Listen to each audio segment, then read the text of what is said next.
She just picked up the wrong phone. And in just 3 minutes, Serena Ashcroft's entire 7-year marriage crumbled like a building rigged from the inside. Her husband, Damian Moretti, wasn't just the most powerful businessman in the city. He was the boss of the Moretti Syndicate, the nation's most notorious criminal organization. And tonight, his entire family was sitting around a lavish dinner table, waiting for Serena to sign the divorce papers, while his pregnant mistress stood ready in the wings, prepared to take her place. But they didn't know one thing. Serena knew it all. Like and comment the city you're viewing to let me know how far this story has progressed. And don't go anywhere, because tonight isn't over yet. The phone was not hers. Serena realized it the moment she felt the weight of it in her palm, slightly heavier than her own. The case a brushed charcoal matte instead of the pale ivory she'd used for 2 years. She'd grabbed it from the kitchen counter in the dark, half asleep, reaching for hers while the coffee brewed and the gray October morning pressed flat against the windows of the Moretti estate. She didn't notice the difference until she was already in the garden, sitting on the iron bench beneath the dead roses, thumb pressing the home button out of pure muscle memory. The screen unlocked. She should have put it down. She knew that later, knew it the way you know things after they've already broken you open. But the notification was right there on the screen, a text thread glowing up at her like something radioactive, and the name at the top of it stopped her cold. Elena, Damian's mother. Serena didn't mean to read it. That was the truth she kept coming back to in the weeks that followed, pressing on it like a bruise. She wasn't the type. 7 years of marriage to a man whose calendar was classified, whose phone calls ended when she walked into rooms, whose business associates shook her hand too carefully. And she had never once gone looking. She told herself it was trust. Later she understood it was something closer to fear, not of what Damian might do, of what she might find. She found it anyway.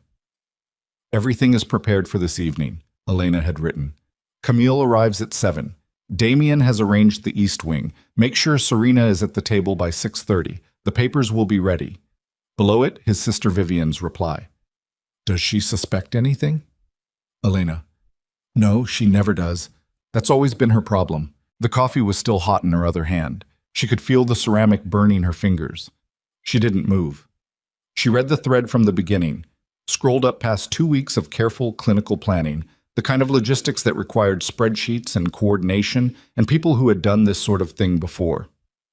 Camille Rousseau, 26, 3 months pregnant, already chosen a room, already given a key, already promised things that Serena had believed for 7 years were hers alone. The memorial dinner. She'd been told it was for her father-in-law, Marco Moretti, dead 3 years this month. A family gathering. Nothing unusual. She'd even picked out a dress. Her hands were not shaking. That surprised her later, too. She'd expected shaking. Instead, there was a stillness that moved through her like cold water finding the lowest point, settling, leveling, making everything terribly clear. She read every message. Then she put the phone back exactly where she'd found it, poured her coffee down the garden drain, and went upstairs to get dressed. She had 48 hours. That was what she calculated while she stood in the shower, hot water running until it went cold, arms crossed over her chest, staring at the tile. The dinner was 2 days out, 48 hours to decide what kind of woman she was going to be when she walked into that room. The obvious answer was the one they were expecting. Sign the papers. Take the settlement. Whatever it was, she hadn't seen the figure yet, but Damian was not a cruel man in the financial sense. He'd probably been generous. He usually was when he wanted to avoid complications. She could take the money, take the house in Montclair he'd offered her twice before without explanation, and disappear back into the ordinary world she'd come from. She was 34. She was not helpless, but she stood in the shower until the water went cold, and she did not cry. And she did not think about Montclair. She thought about the LLC. Quote, his name was not Damian Moretti in all the places that mattered. That was the first thing Serena had learned, quietly, without meaning to, in the second year of their marriage when she'd been brought in to restructure the financial architecture of 3 holding companies that her father-in-law swore were purely legitimate. She had a degree in corporate finance from Harwick University and 7 years of work experience before Damian, And Marco Moretti had looked at her over the dinner table one night and said, in that slow, careful way he had, "You understand numbers the way my son understands people. That's a rare combination." She'd taken it as a compliment at the time. She understood later it was also a recruitment. The work had been real, layered, complex, genuinely interesting in the way only high-stakes structural finance can be interesting, when you're building something meant to last generations. She'd spent 18 months creating investment frameworks, establishing shell entities in 4 jurisdictions, weaving legitimate business holdings into a web so tight and so clean that no single point of failure could bring the whole structure down. She'd done it because Marco asked, because Damien said it was important, because she was good at it and nobody had told her what it was actually protecting. By the time she understood, she was already in. Not in the way Damien was in. She'd never touched the other side, never wanted to, never been asked to. But she understood enough to know that the architecture she'd built didn't just protect restaurants and real estate portfolios. It protected the Moretti Syndicate's breathing room, its legal face, the part of the empire that kept it functioning when the rest of it came under scrutiny. And her name was on half of it. Not Moretti. Ashcroft. Her maiden name, at Marco's insistence, kept separate from the family name for liability reasons. She'd thought that was standard practice. Now, in the cold shower, with her teeth starting to chatter, she understood that Marco had been smarter than all of them. He'd built her in as a failsafe. Whether deliberately or not, the old man had made Serena Ashcroft indispensable to the structural integrity of everything Damien had inherited. You couldn't remove her without unwinding the whole thing.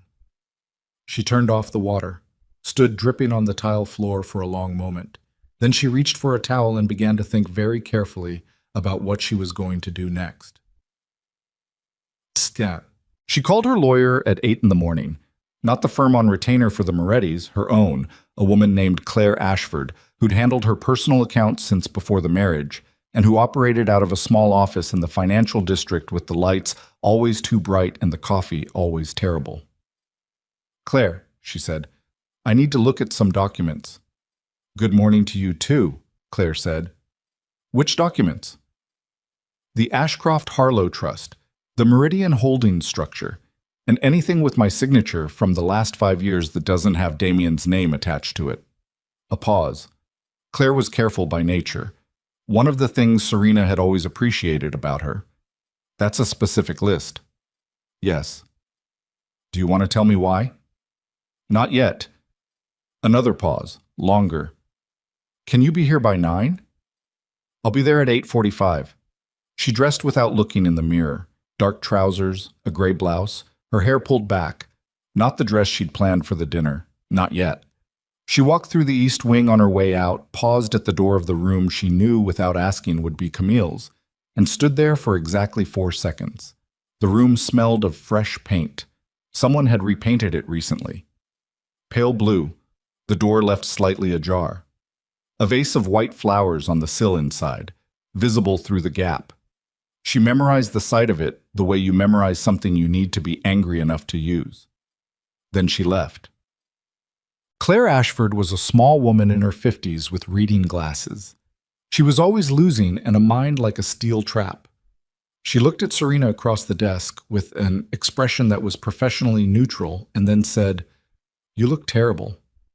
"Thank you." "Sit down." Serena sat. She laid out what she needed in precise, bloodless terms. Which documents she wanted reviewed, what she was looking for, what she suspected about the ownership structures. Claire listened without interrupting, which was one of her better qualities. When Serena finished, Claire pulled off her glasses, set them on the desk, and said, "If what you're describing is accurate, roughly how much of the Moretti legitimate holdings are tied to structures you control?" Serena had run the numbers twice in the car. Between 40 and 50% of the asset-protected entities, possibly more. There are some structures Marco set up before the marriage that I've since been made a co-signatory on. Without Damien's knowledge? Marco said it was standard estate planning. I assumed Damien knew. Claire looked at her for a moment. Did he? Serena thought about the phone messages. She never suspects. That's always been her problem. No, she said. I don't think he did. Claire put her glasses back on. Serena, she said carefully. What exactly happened yesterday? I picked up the wrong phone. Claire waited. That's it, Serena said. That's the whole story. I picked up the wrong phone and I read something I wasn't supposed to read. And now I need to understand exactly what leverage I have before I walk into a room full of people who are planning to hand me a pen. Claire was quiet for a long moment. Outside, the city moved past the two bright windows, taxis and pedestrians, and the ordinary machinery of a morning that knew nothing about any of this. Then she said, I'm going to need 48 hours. You have exactly that. And Serena. Claire's voice shifted slightly. Not softer exactly, but deliberate. Is there anything else I should know about the nature of the Moretti family's business? The question sat in the air between them. Serena met her eyes. They are a legitimate family enterprise with diversified holdings in real estate, hospitality, and private equity. A beat. Understood, Claire said. She picked up her phone. I'll need coffee. This is going to be a long 2 days. She drove home along the river road, taking the long way because she needed to think without walls around her. The Moretti estate was 20 minutes outside the city proper, gated, set back from a private road behind a tree line that had been there since the original Moretti patriarch built the house in the 1940s. Damien had grown up inside those walls. Serena had moved into them at 27, a corporate finance professional from a middle-class family in the industrial Midwest, armed with credentials and absolutely no idea what she was walking into. She'd loved him. That was the part that kept catching in her throat, not as sentiment, but as something more embarrassing, as evidence of how wrong she'd been. She'd loved him the way you love someone you've decided is real, is solid, is the one exception to every bad thing you've learned to expect. He was controlled where she was impulsive, unhurried where she was always racing, and there had been something so deeply restful about a man who always seemed to know what was coming next. She understood now why that was. He always knew what was coming next because he had planned it. She pulled off the river road onto the gravel shoulder and sat with the engine running, looking at the water. It was low for October, the banks exposed, the color of it, that particular flat gray that never photographed the way it looked. She pressed one hand flat against her stomach, a habit she'd developed 3 weeks ago for no reason she'd admitted to herself until now, and held it there. She was 8 weeks along. She hadn't told him. She'd been trying to find the right moment, which, in retrospect, was its own kind of answer about the state of their marriage. She had not planned this. She was not using it. She needed to be clear about that with herself before she walked into that dinner, because the moment she used it as a weapon, she would become something she didn't want to be. But she also wasn't going to pretend it didn't exist. She pulled back onto the road and drove home. Damien came home that evening at 7, which was earlier than usual. He was wearing a dark charcoal suit with the jacket over one arm, the collar of his shirt open at the throat, and he looked exactly the way he always looked, composed, unhurried, the kind of handsome that was less about features and more about the way he occupied space. He'd been doing it since the day she met him, walking into rooms as if he'd already assessed them. "You're home early," she said. She was at the kitchen island with a glass of water and a stack of papers she'd been pretending to read. Meeting wrapped up. He came around the island and kissed her temple, a gesture so habitual she almost felt nothing. Almost. "How was your day?" "Fine." She looked up at him. "I went into the city, lunch with Claire." Something moved across his face, there and gone in a tenth of a second. She would have missed it before. She didn't miss it now. "Claire Ashford?" She had questions about some estate documents from my father-in-law's time. Routine. Right.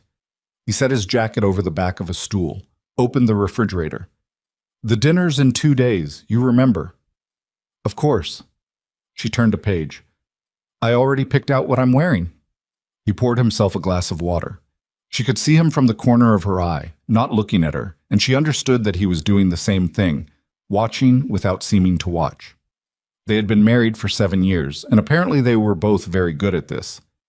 "Serena," his voice shifted slightly. "Are you all right?" She looked at him directly. "I'm tired," she said. "I haven't been sleeping well." He held her gaze for 3 full seconds. She did not look away. Then he nodded, set his glass down, said he was going to shower, and left the kitchen. She waited until she heard the water running upstairs. Then she exhaled very slowly, pressed both hands flat on the counter, and stared at nothing for a long moment. She had never in 7 years been able to read him. She still couldn't. And that was the most frightening thing she'd learned today. Not what was in those messages, not even what Claire might find in the next 48 hours, but the fact that she had no idea how much Damien already knew about what she knew. The phone appeared on the counter the next morning, in exactly the spot where she'd found it. His phone, not hers, placed there with the kind of careful casualness that was its own signal. She walked past it to pour her coffee. Her own phone was in her robe pocket, Claire's number already queued up. She did not look at his phone. He came downstairs 20 minutes later, picked it up without comment, checked it, set it face down. He was in a white dress shirt, jacket not yet on, and he was watching her with those flat, careful eyes that she had spent years mistaking for stillness. "You're up early," he said. "Couldn't sleep." She turned with her coffee mug. "You?" "Fine." He picked up his jacket. "I have meetings all day. I'll be back by 6. "For the dinner tomorrow?" "Yes." She nodded. She smiled. Not warm, not cold, the specific smile she'd learned to produce in rooms full of people who were assessing her. "I'll be ready." He stopped at the kitchen door and looked at her for a moment with something in his expression she couldn't name. Not guilt, not softness. Something that might have been calculation, or might have been something older and more complicated that she didn't have a word for. "Serena," he said. "Yes." He seemed to decide something. She watched him decide it. "Nothing," he said. "I'll see you tonight." He left. She listened to the front door close, then she called Claire. "Tell me what you found." Claire's voice was quiet and precise, the way it got when she was about to say something significant. "You're going to want to sit down." "I'm standing." "Then sit down anyway." A beat. "The Ashcroft Harlow Trust has your signature as primary trustee, not co-trustee. That's not how it was explained to you, I'm guessing." "No. The Meridian structure is the same. Your name as controlling signatory on 3 of the 5 entities. There's also a property portfolio, 11 assets across 2 states, that were transferred into a limited liability structure you technically control, also without your, I'd assume, full knowledge of what that meant." Serena was sitting now, though she didn't remember sitting. "What does it mean?" "It means," Claire said slowly, "that without your cooperation and signature, none of those assets can be transferred, refinanced, dissolved, or otherwise moved. They're legally frozen in your hands. Not his, yours." The kitchen was very quiet. "Claire," she said, "I know. Is this what I think it is? I think Marco Moretti built you into this structure deliberately, and your husband has no idea the extent of it. Which means the divorce settlement he's planning to offer you is built on the assumption that he controls those assets, and he doesn't." Serena was quiet for a long moment. Outside, the dead roses were moving in the morning wind. Gray stems, no leaves. "There's one more thing," Claire said. "Tell me." One of the entities, a real estate holding company in the downtown corridor, was listed for asset transfer 18 days ago. Damien's signature is on the initiation paperwork. He was attempting to move it before the divorce proceedings were formalized. He can't do that without me. He appears to believe he can, which tells me he doesn't know what he actually owns. A pause. Or rather, what he thinks he owns. Serena set her coffee mug down on the counter. Her hands were steady. They had been steady since the garden, since the cold shower, since the moment she understood what kind of fight this was, and what kind of woman she needed to be to survive it. "Claire," she said, "I need you to file an injunction on that transfer. Already drafted. And I need you to be at the dinner tomorrow night." A silence. "Serena, that's not how this—" "Not at the table. Nearby. With everything." She paused. "Can you do that?" Claire exhaled. "You're not going to sign the papers, are you?" "I'm going to go to the dinner," Serena said. "I'm going to sit at the table. And I'm going to let them believe, right up until the moment I don't, that I'm exactly who they think I am." Another long pause. Then Claire said, quietly, "Who do they think you are?" Serena looked out at the gray October garden, at the dead roses and the iron bench and the spot where she'd sat 2 mornings ago holding a phone that wasn't hers, and the world had rearranged itself around her like furniture in the dark.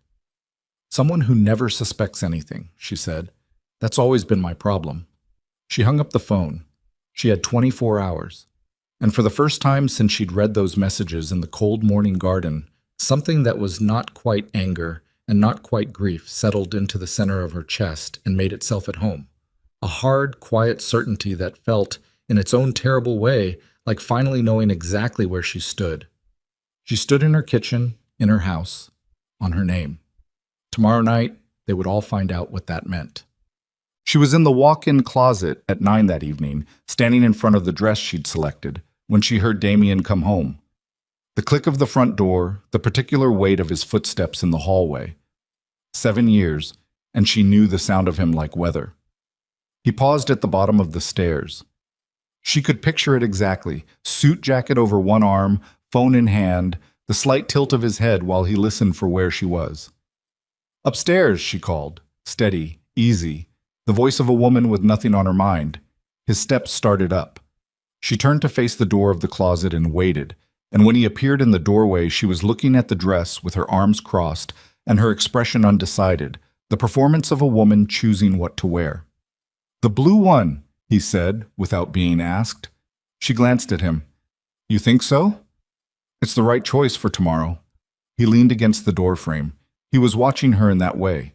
The flat, assessing look she'd learned to read as attention, but was only now understanding was something else. "You look like yourself in blue."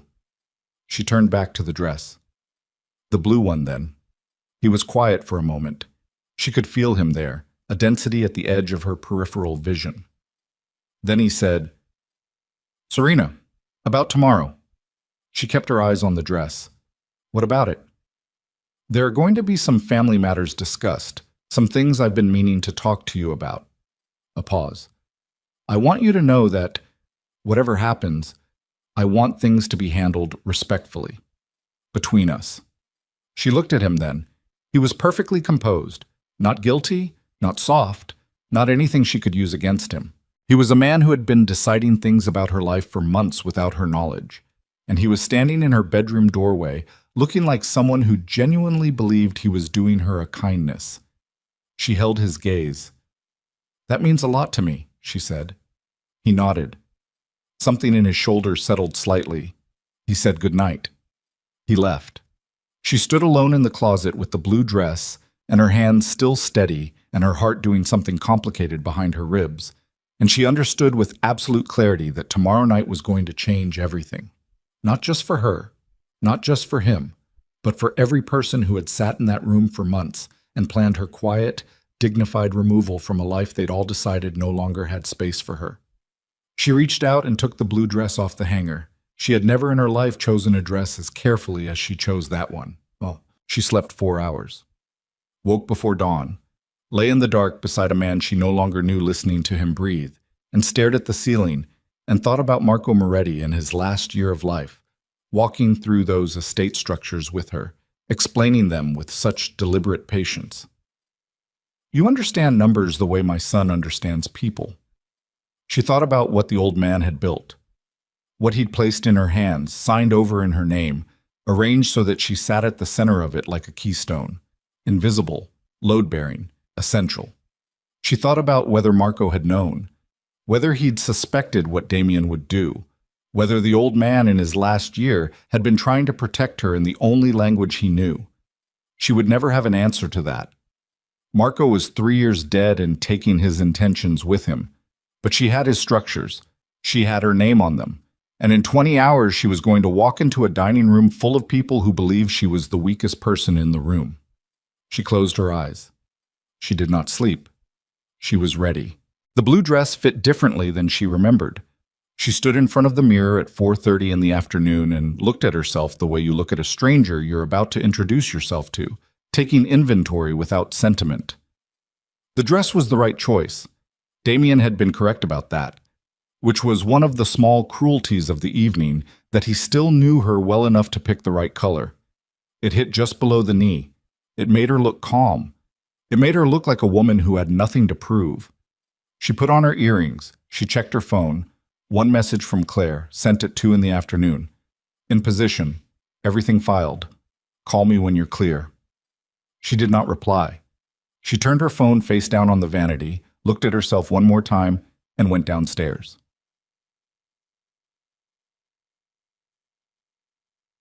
The caterers had arrived at 3. She heard them from the second floor, the low, controlled noise of professionals working in someone else's kitchen, the careful clink of glassware, the shuffle of linen. The Moretti estate had hosted dinners like this 100 times. Marco had been a man who believed that the table was where things got decided, where alliances were made and broken, where the real business happened under the cover of food and wine and the performance of family. Damien had learned it from him. So had Vivian. Serena had learned it too. She came downstairs at 5 and walked through the dining room without stopping, taking it in as she passed. The long table set for 14, the candles not yet lit, the centerpiece of white and dark flowers that she hadn't ordered and didn't recognize. Someone else had handled the flowers. She filed that away. In the kitchen, the head caterer, a compact man in his 50s named Russo, who'd worked Moretti events for a decade, acknowledged her with a nod and nothing else. She asked him twice about the menu and got answers that told her nothing unusual. And she wasn't really asking about the menu anyway. She was looking at who else was in the room, how many people had been brought in tonight who didn't normally work the house, what the setup suggested about how many guests were expected and who they were. 14 places. The family was 8, counting herself. 6 others. She went back into the hallway and found Vivian at the foot of the stairs. Damien's sister was 31, dark-haired, with the particular Moretti quality of always appearing relaxed in a way that was actually the opposite of relaxed. She was wearing a green dress that Serena had never seen before, her hair loose, a glass of white wine already in her hand at 5 o'clock. She looked at Serena with a smile that was 3 degrees too warm. "You look beautiful," Vivian said. "Thank you." Serena kept her voice even. "Where's Damien?" "On a call. He'll be down by 6. A pause, the kind that was meant to feel natural. "You nervous about tonight? Big family dinner. Haven't had one in a while." "Not especially." Serena looked at her directly. "Should I be?" Vivian's smile didn't change. That was the tell. A real smile would have shifted slightly, would have reacted. This one was set. "Of course not. It's just dinner." "Of course," Serena said. "Just dinner." She walked past her toward the sitting room. Elena Moretti arrived at 5:45 with the kind of entrance that was never accidental.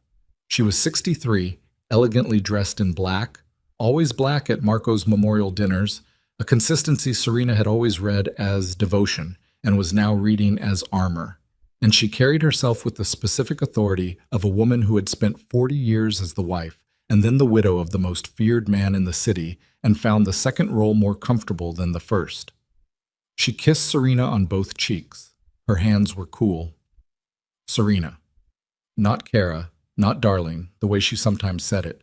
Just her name, precise and placed. "You look rested." "I slept well," Serena said, which was a lie so clean it barely registered. "You look wonderful, Elena." "Come, sit with me before the others arrive."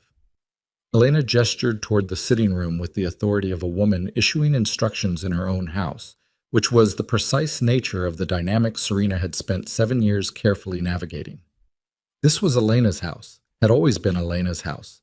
Damien was its king by succession, but Elena was its ground, its foundation, the thing underneath everything else. They sat. A caterer appeared with wine.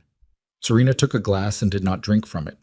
Elena studied her with the unhurried attention that was perhaps the quality Serena had always found most unsettling about her. Not hostility, not warmth, but a kind of clinical interest, as if she were cataloging data. "Damien tells me you've been tired lately," Elena said. "A little." "It's the season." Elena turned her wine glass slowly in her fingers. "October is a heavy month, always has been." "For the family especially," Serena said, "with Marco." "Yes." A pause.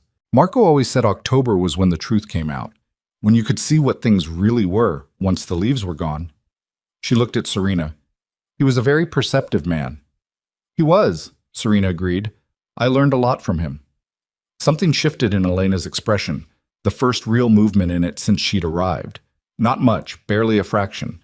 But Serena had been watching for it. He was fond of you, Elena said carefully. I know. Serena held her gaze. I was fond of him too. The front door opened. Voices in the hallway. Male, low, the particular register of men who operated in hierarchies and knew exactly where they stood in this one. The other guests were arriving. Elena rose. We should go greet them. Of course, Serena said, and stood and followed her, and felt the whole machine of the evening beginning to engage around her like gears turning. She knew 2 of the 6 additional guests by name. Aldo Ferrante, who was Damien's chief financial officer and the man Serena had worked alongside most closely during the Meridian restructuring, a thin, precise man in his 60s who shook her hand with a fraction too much pressure, the way men do when they're deciding something about you. And Vincent Caruso, who was nominally the Moretti family's legal counsel and actually something considerably more complex, a man whose specific role in the organization Serena had never been formally told about and had come to understand through inference alone. The other 4 she didn't know by name. She filed their faces, their posture, the way they moved through the Moretti foyer, comfortable but alert, the way people are when they're on familiar ground, but also on duty. These were not dinner guests. These were men who had been asked to witness something. She understood then, with complete clarity, what the 14 seats were for. This was not a family dinner. It was a proceeding. Damien came down at 6:15 in a charcoal suit that was almost the same shade as his phone case, which struck her as the kind of detail she would have found charming a week ago. He came down the stairs and crossed the foyer and kissed her cheek and said quietly, against her temple, "You look perfect." She smiled. "You said the blue was right." "I did." He pulled back and looked at her, and something moved in his eyes that she still could not fully name. Not guilt, she'd decided. He didn't operate in guilt. But something adjacent to it, something that looked like regret, without quite being that either. "Are you ready for tonight?" "Completely," she said. He searched her face for 3 full seconds. She gave him nothing. Then he nodded, put his hand briefly at the small of her back, and steered her toward the dining room. And the evening began. They sat her in her usual place, to Damien's right, the position she'd occupied at every Moretti table since the marriage. Elena sat at the opposite end. Vivienne was across from Serena, close enough to watch her without it appearing deliberate. Aldo Ferrante was 3 seats down, positioned where he could see both doors. The 4 men she didn't know filled in the gaps with a kind of spatial logic that told her they'd been given their seats in advance. The dinner service began. It was very good food, which was somehow the most grim detail of the evening, that someone had ordered excellent food for the occasion of dismantling her marriage. The conversation at the table ran in channels. She could track them distinctly. Damien and Vincent Caruso at one end, low and rapid, the conversation of men coordinating. Elena and one of the unnamed guests at the other, quieter, more considered. Vivienne making surface conversation with the seat beside her, covering ground, burning time. The table had the feel of a room where everyone was waiting for something. She ate. She answered when she was spoken to. She laughed twice at appropriate moments. She was to all visible evidence exactly the woman they expected her to be. Aldo Ferrante, 40 minutes into dinner, said her name. Serena. Not loud. Conversational. But the table quieted by a degree, the specific quiet of people pretending they aren't listening. "I heard you were in to see Claire Ashford yesterday." She looked at him. "I was." "Routine business?" "Estate planning." She held his gaze without effort. "Marco's anniversary always makes me think about making sure everything is in order. I'm sure you understand." Aldo's expression was neutral in the way that took practice. "Of course." A pause. "If you ever have questions about the holdings, you know my door is always open." "I appreciate that, Aldo." She smiled. "Though Claire has always handled my personal accounts, I think that's probably cleaner, don't you? Keeping personal and family business separate." The word family landed with the precision she'd intended. She watched it register in three places simultaneously: Aldo's jaw, Elena's hands on her wine glass, and the almost imperceptible straightening of Damien's posture at the head of the table. "Yes," Aldo said. "Probably cleaner." The dinner service continued. It was Elena who moved the evening forward. Serena had expected it would be. Damien was too controlled to initiate anything that looked like confrontation, and Vivian didn't have the authority. But Elena had spent 40 years being the woman who made things happen at tables while the men believed they were doing it, and she moved with the efficiency of long practice. At 7:15, she set down her fork. She looked at Damien. Something passed between them, a half-second of communication that Serena caught because she was watching for exactly this. Damien reached for his wine glass, set it down without drinking, looked at Serena. "There's something I'd like to discuss," he said. "As a family." The table settled. The caterers had withdrawn. She noticed that. They'd been walked back without announcement. The room was now only the 14 people who had been seated here deliberately, and the silence had the quality of a verdict chamber. Serena looked at her husband. "All right," she said. He looked at her for a moment, and she saw again that thing in his expression that she couldn't name, the almost regret, the fraction of something. Then he said, "Serena, over the past months, I've come to understand that our marriage has reached a point where, Damien," her voice was quiet, not cold, just quiet and entirely level. "Before you continue." He stopped. The table was very still. "I want to make sure we're all on the same page about what this evening is," she said. She looked around the table with deliberate calm. Elena, Vivian, Aldo, the men she didn't know by name, Vincent Caruso with his hands folded on the cloth. "This isn't a memorial dinner. I think we all know that. And the papers that I assume are somewhere in this room, waiting for my signature." She saw Vivian's hand move involuntarily toward her lap, confirming it. "I've been aware of those since Monday morning." The silence changed quality. It went from controlled to something raw, a fraction of a degree colder, like a room when a window opens. Damien's face did not change. That was the thing about him that had always been remarkable. He said very quietly, "Serena, I'm not finished." She said it without raising her voice. She reached for her water glass, took a sip, set it down. Her hands were completely steady, and she was aware of every person at the table watching them.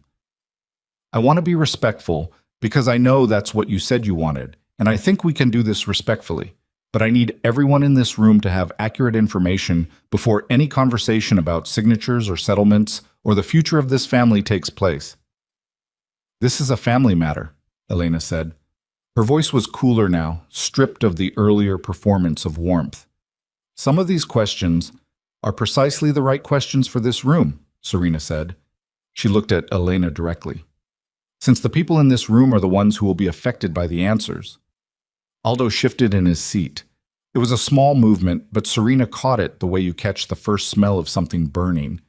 Not the fire yet, just the signal. Damien looked at her. "What questions?" She looked back at him. "Let's start with Meridian Holdings." Something went very still in his face. Not blank. She'd seen him blank. This was different. A flatness that was the face he wore when he was running calculations she wasn't supposed to see. "What about Meridian?" he said. "When were you planning to discuss the attempted asset transfer? The one initiated 18 days ago." She paused. "Or did you believe I wouldn't know about that?" The silence at the table was now absolute. Even the candles seemed to be holding still. "Serena," Vincent Caruso said carefully, his first word of the evening directed at her, and she registered the weight of it, a lawyer choosing his intervention point with professional precision. "This might not be the appropriate forum for—" "Vincent." She didn't look at him. She kept her eyes on Damien. "With respect, the appropriate forum is exactly wherever the person with standing decides to speak. And I have standing." A beat. "As it turns out, I have considerably more standing than anyone in this room was aware of." Damien said nothing. He was looking at her with those flat, careful eyes, and she could see him doing it. Running the calculation, working backward from what she'd said to what she must know to how she could possibly know it, and arriving at Claire Ashford, and arriving at 2 days of document review, and arriving at the thing he had apparently never actually looked at closely enough to understand. The Ashcroft Harlow Trust, she said. The Meridian structure. The 11-property portfolio that your father transferred into a limited liability entity in 2019. She watched his face. Your father used my maiden name, not yours. Did you know that? A beat of silence that stretched 3 full seconds. He said it was for liability purposes, Damien said. His voice was controlled, barely. It was, Serena said. The liability in question being what happens to those assets if control of the family organization changes hands. She let that land. He was protecting the legitimate empire, Damien. He just wasn't protecting it for you. Vivian made a sound. Not quite a word. Something between a breath and an objection, cut short by a look from Elena that was sharp enough to draw blood. Aldo Ferrante said very quietly, "How much?" Serena looked at him. Between 40 and 50% of the asset-protected entities. Possibly closer to 55 once the co-signatory transfers from the Harlow estate are confirmed. She paused. None of which can be moved, sold, transferred, or refinanced without my signature and cooperation. Another pause. Which I have not given, and which the attempted transfer 18 days ago did not have. She looked at Vincent. I believe that's called a fraudulent conveyance, but I'm not the lawyer in the room. Vincent Caruso's expression had gone to something she could only describe as professionally devastated. The face of a man who had spent his career avoiding exactly this kind of exposure and was now sitting at a table where it had just walked in wearing blue. Damien stood up. It was a quiet movement, controlled, deliberate, not dramatic. He pushed his chair back and stood and looked at her, and she looked back at him. And for a moment the table was just the two of them and 7 years of a marriage and whatever this was. You want to do this here? He said, in front of everyone. You set the table, she said. You chose the guest list. His jaw tightened. She watched it. Serena, whatever you think you know. I know about Camille, she said. The name hit the room like a dropped glass. Vivian looked at the table. Elena looked at Damien. The 4 unnamed men looked at nothing with the practiced vacancy of people who had been in rooms like this before. Aldo looked at his hands. Vincent looked at the wall. Damien did not look away. That's a separate matter. I know she's 3 months along, Serena said. I know she's been given the East Wing. I know the flowers in that room are white. She held his gaze. And I know that you chose her because she was manageable, and I stopped being manageable somewhere along the way, and you decided it was easier to replace the variable than to account for it. The candles were very bright. She could feel the heat of them from where she sat. Serena, his voice was lower now, this is not the place. Then there's something else the room should know. She paused. She had not planned to say this here. She had decided in the car, in the shower, at the mirror at 4:30 that she would not use this as a weapon, and she still believed that. But this was not weaponry. This was information, and the room was full of people who believed they were making decisions on the basis of a complete picture, and the picture was not complete. She looked at her husband. I'm also pregnant, she said. The room did not erupt.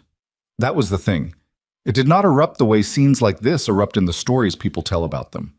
It went quieter, actually, a deeper level of quiet, like the silence after something structural gives way. Vivian's wine glass hit the tablecloth. She caught it, but not before a stain spread dark across the linen. Elena made no sound. Her face went through something complex and layered. Shock and calculation, and something Serena had not expected, something that looked almost like grief, and then settled into a stillness that was harder than any anger. Damien stood at the head of the table and looked at his wife and said nothing. He said nothing for a very long time. Then Aldo Ferrante said, "The injunction." His voice was flat. He was looking at his phone, which he'd pulled from his jacket with the efficiency of a man who was already doing damage assessment. There's an injunction filed this afternoon on the downtown corridor transfer. He looked up at Damien. Claire Ashford's firm. Damien turned his head toward Aldo. The movement was slow and very controlled. The movement of a man keeping himself inside himself by deliberate effort. When, he said, 2 hours ago. Aldo's voice had the quality of a report being delivered by someone who didn't want to be in the room. It's solid. If the trust structure is what she says it is, Serena said. Claire has the documentation. Then the transfer was null on initiation. Aldo looked at Damien. We exposed ourselves, Damien. If this goes to a judge, it won't go to a judge, Vincent said sharply. First words he'd spoken with authority all evening. It goes wherever I need it to go, Serena said. She looked at Vincent, then at Aldo, then back at her husband. I'm not trying to burn anything down. I want to be very clear about that. I'm not here to destroy the family or the business or anyone in this room. I am here because someone sent me an invitation to come sign my own dismissal, and I decided to RSVP in person instead. Damien finally moved. He came around the table, not fast, not threatening, with the deliberate pace of a man who understood that anything that looked like aggression right now would be catastrophic, and stopped at her chair and looked down at her. She looked up at him. This close, she could see the things his face kept out of the distance, the exhaustion under the control. The something she'd been trying to name all evening, and now, looking up at him from her chair with her hands flat on the tablecloth, she finally named it. It was not regret. It was not guilt. It was the specific, terrible recognition of a man who had miscalculated the most important variable in his entire operation and was only now, at this table, in front of everyone he commanded, understanding the full dimension of what he'd gotten wrong. Come with me, he said quietly. We should... No, she said. I'm staying at the table. His jaw worked. Serena. This is my table too, Damien. She held his gaze without effort, without heat, without anything except the cold absolute fact of it. It has been for 7 years. Whatever happens next happens here. He looked at her for a long moment. The table waited. Then his phone buzzed in his pocket. He didn't move to answer it. It buzzed again. He finally broke her gaze to look at the screen, and she watched his expression do something she had never... In 7 years? In every room and every crisis and every closed-door conversation, she had never seen his expression do. It fractured, just for a second, just a hairline crack across the surface of the control. There and gone. But she saw it, and she knew by the way Aldo's face went gray across the table that Aldo had seen it too. Who is it? Aldo said. Damien looked up from the phone. He looked at Aldo. He looked at Vincent. He looked briefly at Elena. And Elena's face had gone to something beyond the earlier grief, something harder and more complicated, the face of a woman doing math she didn't like the answer to. Then he looked at Serena. The council, he said. His voice was almost entirely without inflection. Someone called the council. The room was absolutely silent. Serena looked at him steadily. She had not called the council. She did not know who had.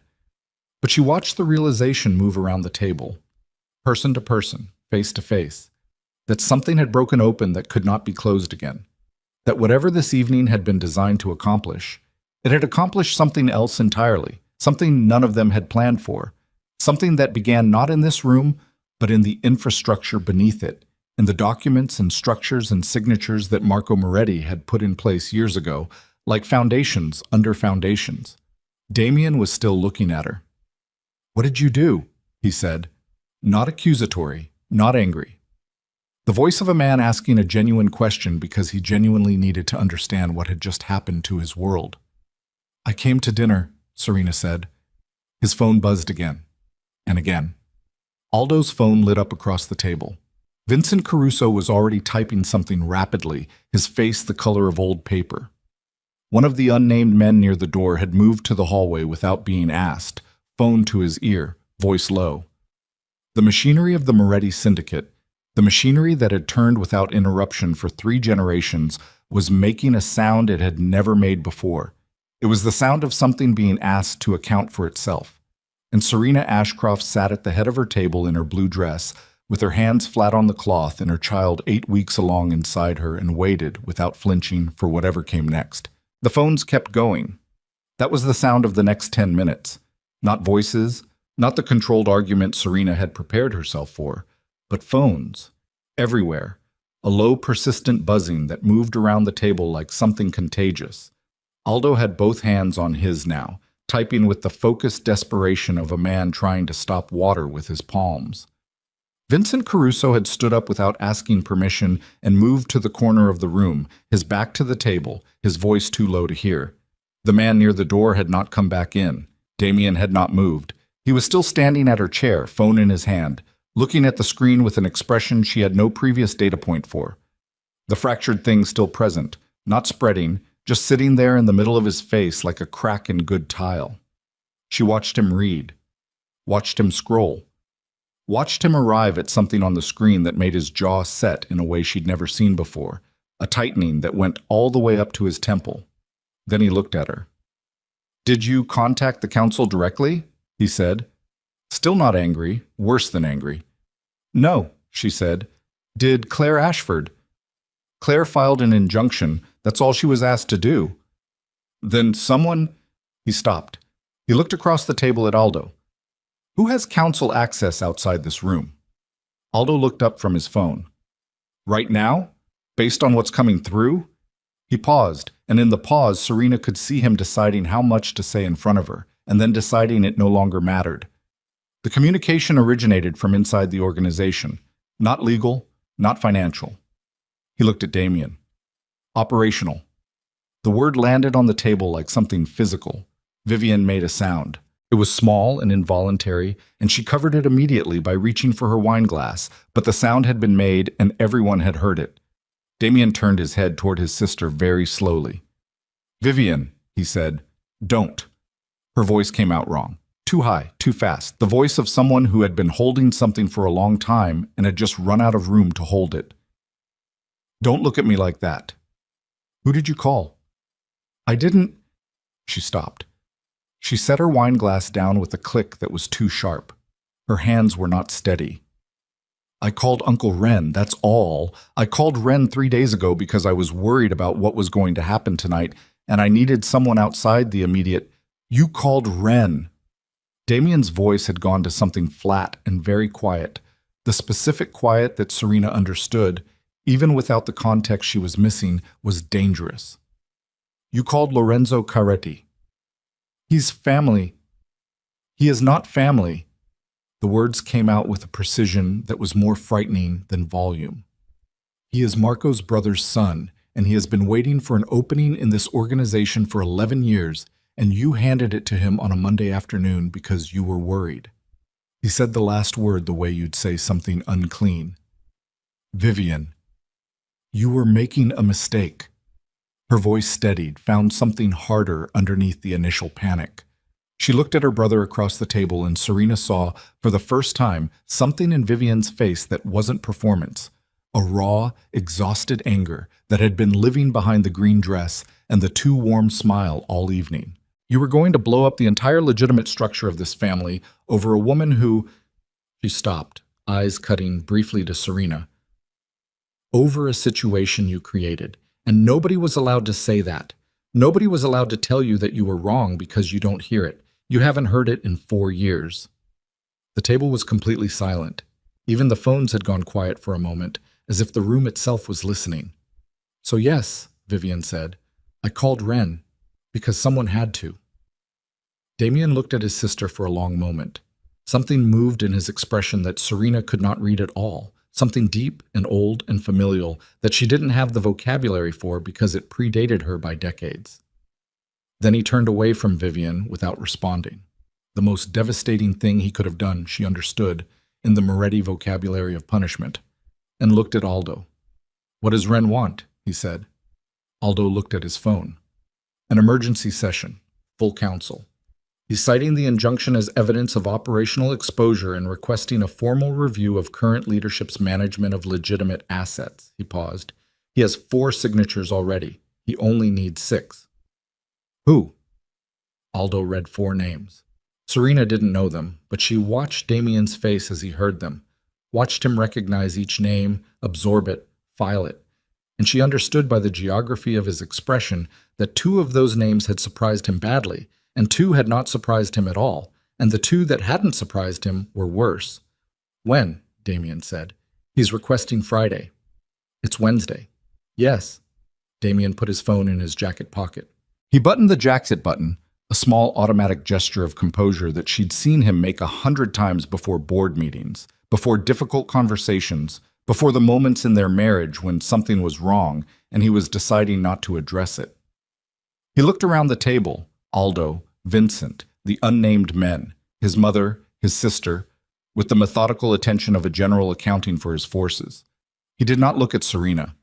That was when she felt the first real current of fear move through her. Not fear of what he would do, fear of what she might have started that she didn't fully understand yet. Elena spoke.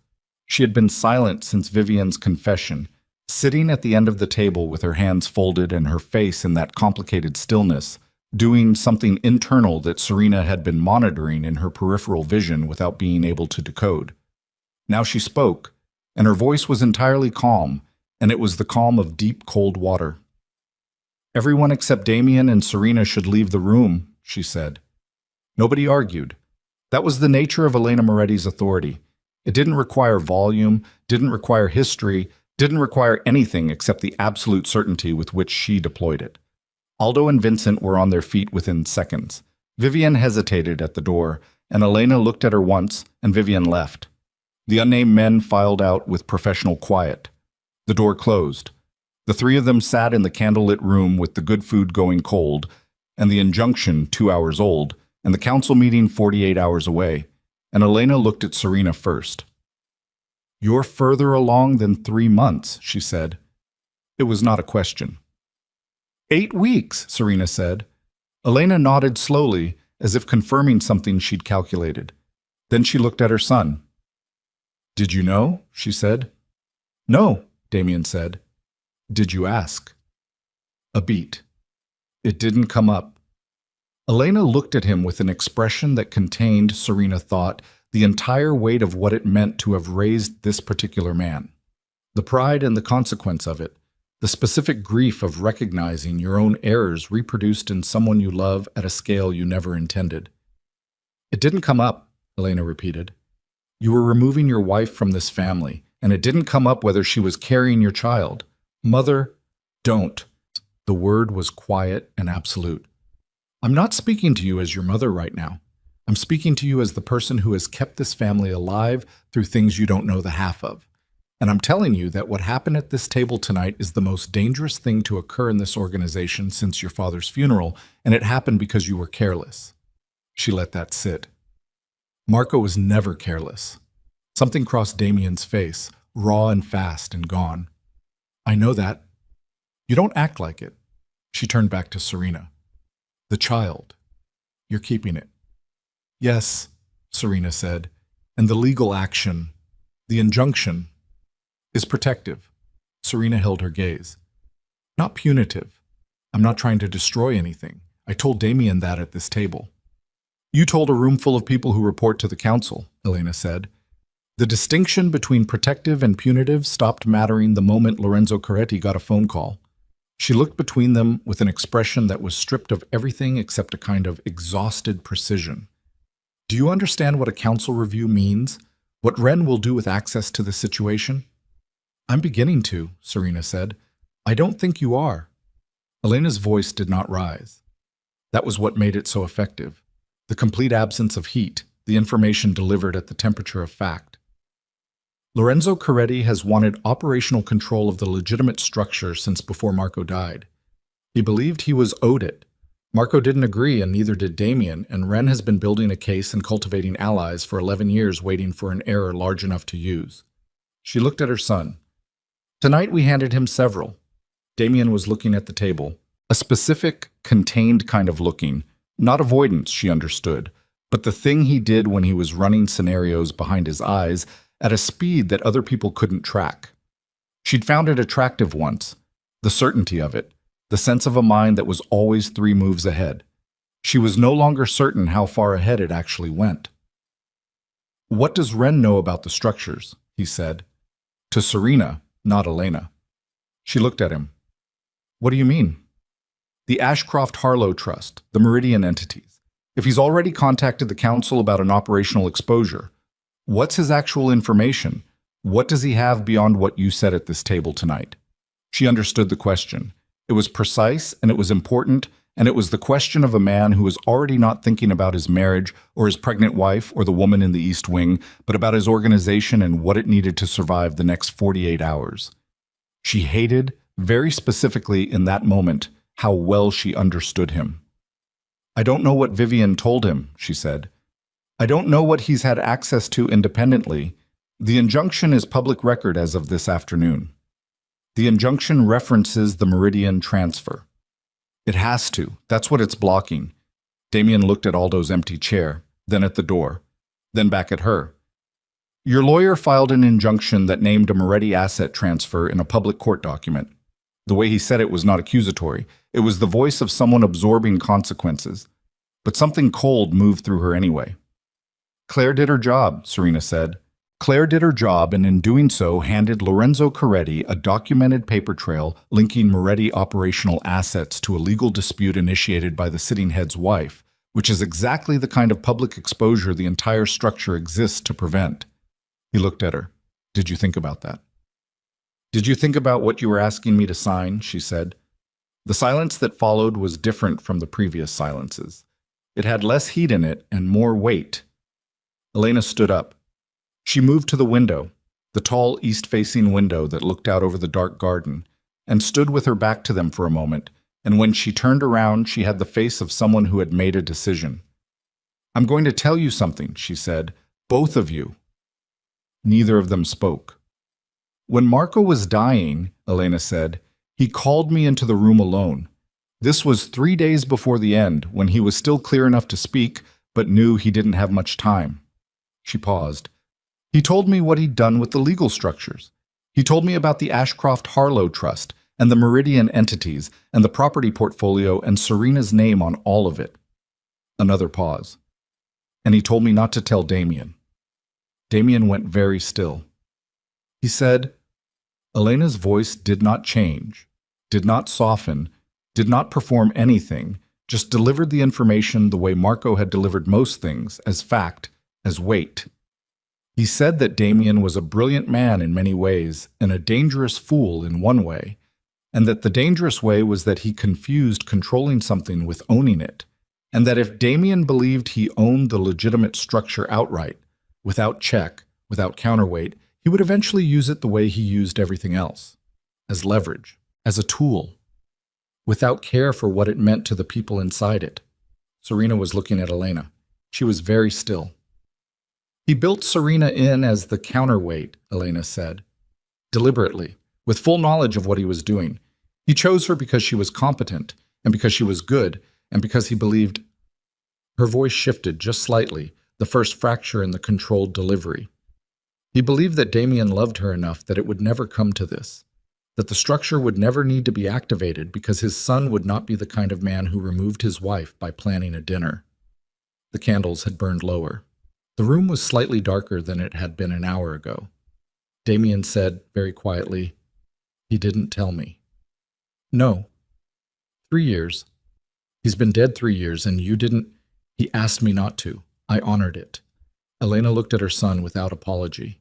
"I am telling you now because what Marco feared has happened, and because the counterweight your father built into the structure is sitting at your table carrying your child, and because Lorenzo Coretti is going to walk into a council session in 48 hours and try to use all of it to take everything you have." The silence stretched. Then Damien turned and looked at Serena with an expression she had absolutely no category for. Not in 7 years of marriage, not in 2 days of preparation, not in any of the scenarios she'd run in the cold shower or the car or the sleepless dark of their shared bedroom. It was not guilt, and it was not anger, and it was not the almost regret she'd been naming all evening. It was, she thought, the face of someone understanding something for the first time that they should have understood years ago, and the understanding arriving too late and at too high a cost to be anything except devastating. "Serena," he said. "Don't," she said. "I need to—" "Not right now." Her voice came out steady, but something had shifted in her chest, a tectonic movement beneath the composed surface, because she had walked into this dinner with a plan, and the plan had been built on a specific model of who her enemy was, and what he knew, and what she needed to protect herself from. and the model had just been replaced by something considerably more complex, and she needed time to think that she did not have. Not right now, Damien. There's something else. He looked at her. What? She had been sitting with it for the last 10 minutes, the thing that had been assembling itself in the back of her mind since Elena started speaking. A pattern that she hadn't seen because she'd been looking at the wrong structure, the wrong time frame, the wrong question. She'd been asking what Damien knew. She should have been asking what Ren knew, and when, and how. Vivian said she called Ren 3 days ago, Serena said, because she was worried about tonight. Yes, Elena said. The injunction was filed this afternoon, 2 hours before this dinner. Ren already had 4 council signatures before we sat down. She looked at Elena. He had those signatures before the injunction was public, before anything from tonight's dinner could have reached him. She paused. Which means he didn't mobilize because of the injunction. He mobilized because of something else, something he already knew. The room was very quiet. How long has Ren known about the trust structures? Serena said. Elena said nothing. Elena. Serena looked at her directly. How long? Something moved across the older woman's face, not the earlier grief. Something harder and more complicated, the expression of a person navigating between 2 kinds of damage and trying to choose the lesser one. I don't know exactly. How long? Damien said. His voice had changed. Serena heard it change, and she felt the hair on her arms move under the sleeves of the blue dress, because the voice he was using now was not the controlled, calculated voice of the man she'd been married to. It was something underneath that voice, something older. The thing that was underneath the businessman and the husband and the son and the performance of all those roles, the thing that made men at that table defer to him without being asked. Elena looked at her son. He came to me 6 weeks ago, she said. He knew pieces of it, not all of it. He'd found some of the entity documentation through a contact at the registration office. He asked me to confirm the extent of it. A pause that cost her something visible. I told him enough to understand the structure. I thought... She stopped. You thought what? Damien said. I thought it would make him back down. I thought if he understood the complexity of what Marco had built, he would understand that disrupting it would damage everyone, including himself, and he would let it go. Her voice was even, but her hands were not. She had her fingers laced together in front of her, the knuckles pale. I was wrong. The silence that followed had a different texture from every silence that had come before it. Serena sat in it and felt the shape of what had just happened rearrange itself around her. The council mobilization had not been triggered by her injunction. It had not been triggered by the dinner. It had been building for 6 weeks, fueled by information Elena had given Ren, believing she was diffusing a situation that she had instead ignited. The injunction had simply been the match to a room that was already full of gas, which meant Ren had been planning this for 6 weeks, which meant he had a strategy that was already 42 days old and had been waiting for exactly this kind of destabilization to deploy it, which meant Serena's careful, precise 2-day plan, the injunction, the documents, the dinner, the truth laid out at the table like cards, had not disrupted Damien's strategy. It had completed Ren's.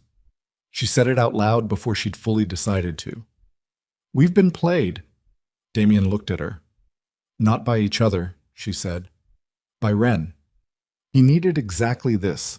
A public dispute, a legal exposure, a family fracture at the leadership level, to have grounds for a council review. He didn't create the dispute. He just... She paused, the construction assembling itself as she spoke it. He just made sure it would happen publicly enough to use. Vivian calling him was an accident, but Ren would have found another way to make sure the council knew. He's been building to this for 6 weeks, probably longer. She looked at Elena. Did he ask you to encourage Damien toward the divorce timeline? Or was that already in motion? A pause that lasted precisely 1 second too long. Elena, Serena said. He asked me, Elena said, to make sure that if the divorce was going to happen, it happened before the end of the calendar year. For tax reasons, he said. For clean estate structuring. Her voice had gone to something quieter, more contained. The voice of a woman who was doing the same math Serena was doing and arriving at the same answer and finding it unbearable. He said it would protect the family's position going into the new year. The candles were very low. The room was darker than it had been. He wasn't protecting the family's position, Serena said. He was timing the exposure. He needed the divorce to happen before the end of the year because the Ashcroft-Harlow Trust has a provision, Marco's provision, that on the dissolution of my marriage to Damien, my trustee status converts to independent control. Irrevocably. She looked at Damien. If we divorce, I don't just retain signatory authority. I become the sole controlling trustee of the entire structure. Ren didn't want to stop the divorce.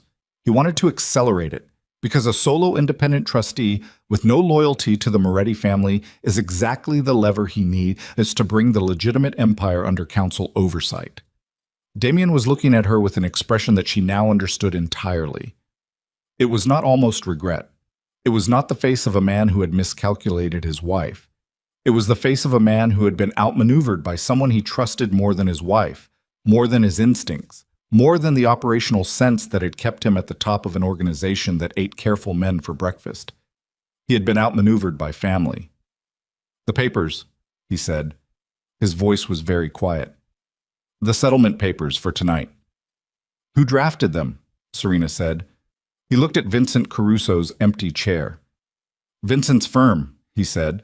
And who introduced you to Vincent's firm? A silence. Ren, he said. Serena looked at her husband across the ruins of a dinner table and felt something she had not expected to feel tonight and did not have a clean name for. Not sympathy exactly, not after everything, but something adjacent to it. The specific painful recognition of seeing someone you have known very well be completely and methodically destroyed by something they never saw coming. She had walked into this room expecting to fight Damien. She was going to have to fight beside him instead. The thought arrived with a nausea that had nothing to do with the pregnancy. If we're separated, she said, working it out as she spoke, each word placed carefully, or divorced, or in any state of public legal conflict, my independent trustee status works against the family. Ren can use it. He can approach me as a hostile party, claim the legitimate assets are at risk under contested control, and request council oversight as a protective measure. And the council will grant it because there's an injunction in public record and a family in open dispute and Lorenzo Coretti with 40 years of patience and 4 signatures already. 6, Damien said. He has 6 now. Aldo just sent it. She absorbed that. 6 is enough, she said. Yes. She looked at him. He looked at her. The table between them was a long, candlelit expanse of white linen and cold food, and an evening that had arrived at a place none of them had designed and that served only one man's interests, and that man was not in the room. The only thing that protects the structure, she said slowly, is my cooperation as a party who has active standing and is not in legal conflict with the family. Yes. Which means the divorce can't happen. Not now. Not the way it was planned. She heard her own voice from a distance, precise and clinical, the corporate finance professional who built structures for a living examining the structure she was currently inside. And the injunction needs to be stayed, not withdrawn, stayed, which keeps the pressure on the fraudulent transfer without creating ongoing public litigation. Claire Ashford would have to agree to that, Damien said. I know. Serena looked at the table. She'll agree if I ask her. The silence stretched. You'd do that, Damien said, not skeptical, genuinely asking. She looked at him. At the exhaustion in his face, the fracture that was still there from 40 minutes ago, the man underneath the composure who had managed, in the space of one dinner, to lose his marriage and his certainty and his organizational authority and his mother's reliability all at once. I'll do it for the child, she said. Not for you, not for the organization, for the child. She paused. And there will be terms. Name them. Not tonight. She pushed her chair back and stood up, and the movement of standing, just the physical act of rising to her feet, cost her more than she expected, her body registering the exhaustion of the last 48 hours all at once. The sleeplessness and the adrenaline and the 8 weeks along that made everything slightly more effortful than normal. She braced one hand on the table for a moment and then straightened. Tonight I need to make a phone call, and you need to figure out what you're going to do about the council in 48 hours. Serena, Elena's voice from the window. She turned. Elena was looking at her with an expression that was the most unguarded thing she'd seen on the woman's face in 7 years.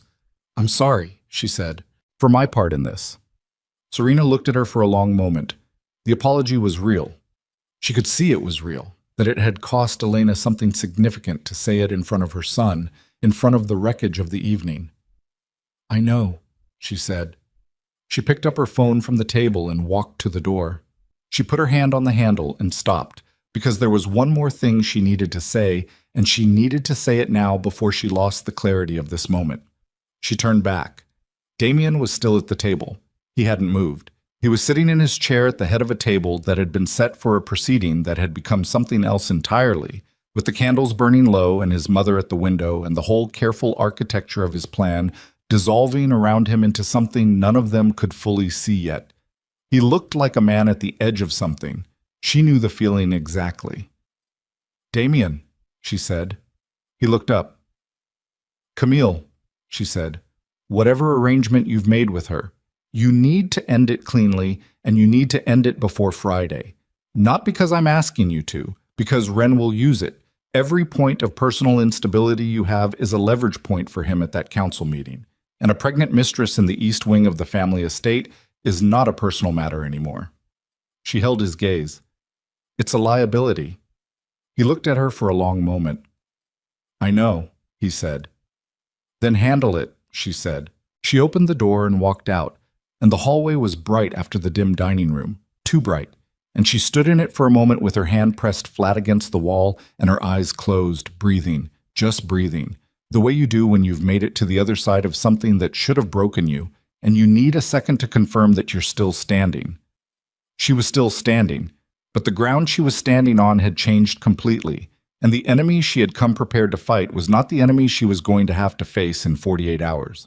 And the woman she had been when she walked in this door 8 weeks pregnant with a blue dress and a filed injunction and a very specific plan was not the woman who was going to have to walk into a council chamber on Friday and stand in the open mouth of something that had been building, patient and cold and methodical, for longer than her marriage, and with a hunger she was only beginning to understand the full dimension of, and she pressed her hand against the wall and breathed, and when she was ready she took out her phone and called Claire Ashford. And when Claire answered, she said, without preamble, without apology, with the voice of a woman who has just discovered that the war she prepared for was a distraction from the real one. Claire, we have a problem. She did not sleep. She lay on the bed in the guest room.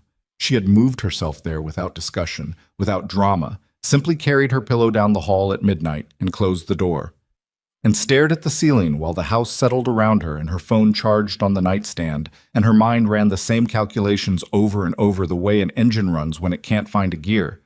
Claire had listened to everything, all of it, standing in the hallway with her hand on the wall, voice low, the dining room door 15 feet behind her. Claire had been quiet through most of it, the specific quiet of a lawyer absorbing information she was reorganizing in real time, and when Serena finished, Claire had said, "The injunction stay. You want me to file it tomorrow morning." First thing. That's going to look like a retreat. I know what it's going to look like. File it anyway. And the council meeting Friday. I'll be there. A pause. Serena, council sessions are not public proceedings. You can't just... I have standing as controlling trustee of the primary asset structures under review. They can't conduct a legitimate review of those structures without me present. A beat. Can they? Claire had been quiet for 3 seconds. No, she'd said. Technically, they cannot. Then I'll be there. She lay on the guest room bed and watched the ceiling, and at 3 a.m, she got up and sat at the small desk by the window and wrote out everything she knew about Lorenzo Coretti on a yellow legal pad in her precise, small handwriting. Not because she needed the notes, because the act of writing made the knowledge solid, made it real and ordered and hers in a way that thinking about it in the dark could not. What she knew, Ren was 61. He had run the Coretti side of the extended family's business interests in the Northern District for 2 decades. He was not as feared as Damien and not as connected as Marco had been, but he was patient in the way that outlasts both fear and connection. He had cultivated relationships on the council over 11 years. He had a lawyer, not Vincent Caruso, someone else, a woman named Hargrove, who worked out of a glass tower downtown and whose firm had 3 times been tangentially involved in council arbitration proceedings. He had, according to what Vivian had accidentally confirmed at the table, enough information about the trust structures to use them, not enough to control them, to use them. There was a difference, and the difference was Serena. She wrote that down too. Underlined it. The difference is Serena. Then she put down the pen and pressed both hands flat on the legal pad and breathed slowly, in and out, feeling the child, not movement, too early for movement, just a presence, a weight, a fact. And thought about what Friday was going to require of her. Not the woman who had walked into the dining room with a filed injunction and a blue dress. That woman had been prepared for one fight and had arrived at a different one, and had survived the recalibration, but surviving was not winning, and Friday was not dinner. Friday was the council.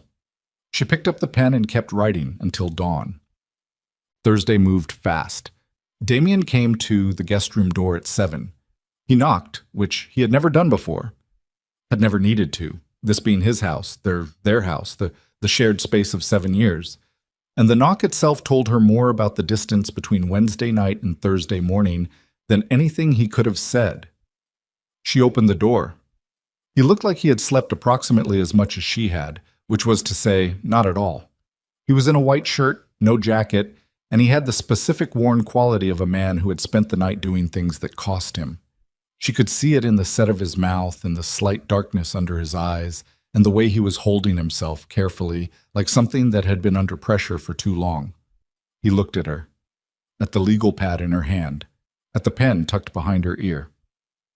"Camille is leaving this morning," he said. "I've arranged a settlement. She'll be taken care of." She understood. Serena looked at him. Did she? She was never... He stopped, started again. She knew what the arrangement was. She's not a bad person, Serena. I didn't say she was. A beat. I know. He looked at the legal pad again. Can I come in? She stepped back. He came in, looked at the desk with the pages of notes, looked at the window with the early gray light coming through, looked at the bed that had not been slept in. He didn't comment on any of it. I spoke to Aldo last night, he said, and to 2 of the council members Ren doesn't have. There are 4 who are uncommitted. If we can hold those 4, Ren doesn't have enough to force a full transfer of oversight. Hold them how? Show up, present a unified position. Demonstrate that the family is not in the operational crisis Ren is claiming it is. He paused. Which requires you? I know. Claire's filing the stay this morning. She filed it at 6:30. He looked at her. You already... I was up, she said. He was quiet for a moment. Outside, a car was moving slowly down the private road. The sound of it coming and going, ordinary, indifferent. She watched him stand in the guest room he'd never been in before, in his own house, and she thought about Marco Moretti 3 days from death, telling Elena about counterweights and dangerous fools and the one error that undoes careful men. There are things I need to tell you, Damien said, about the organization, about what Ren can actually do if he gets the oversight authority. Things I haven't told you because... He stopped. Because you were planning to remove me from the family, she said. Not cruel, just precise. Yes. He said it without flinching, which she gave him credit for. I need you to have the full picture before tomorrow.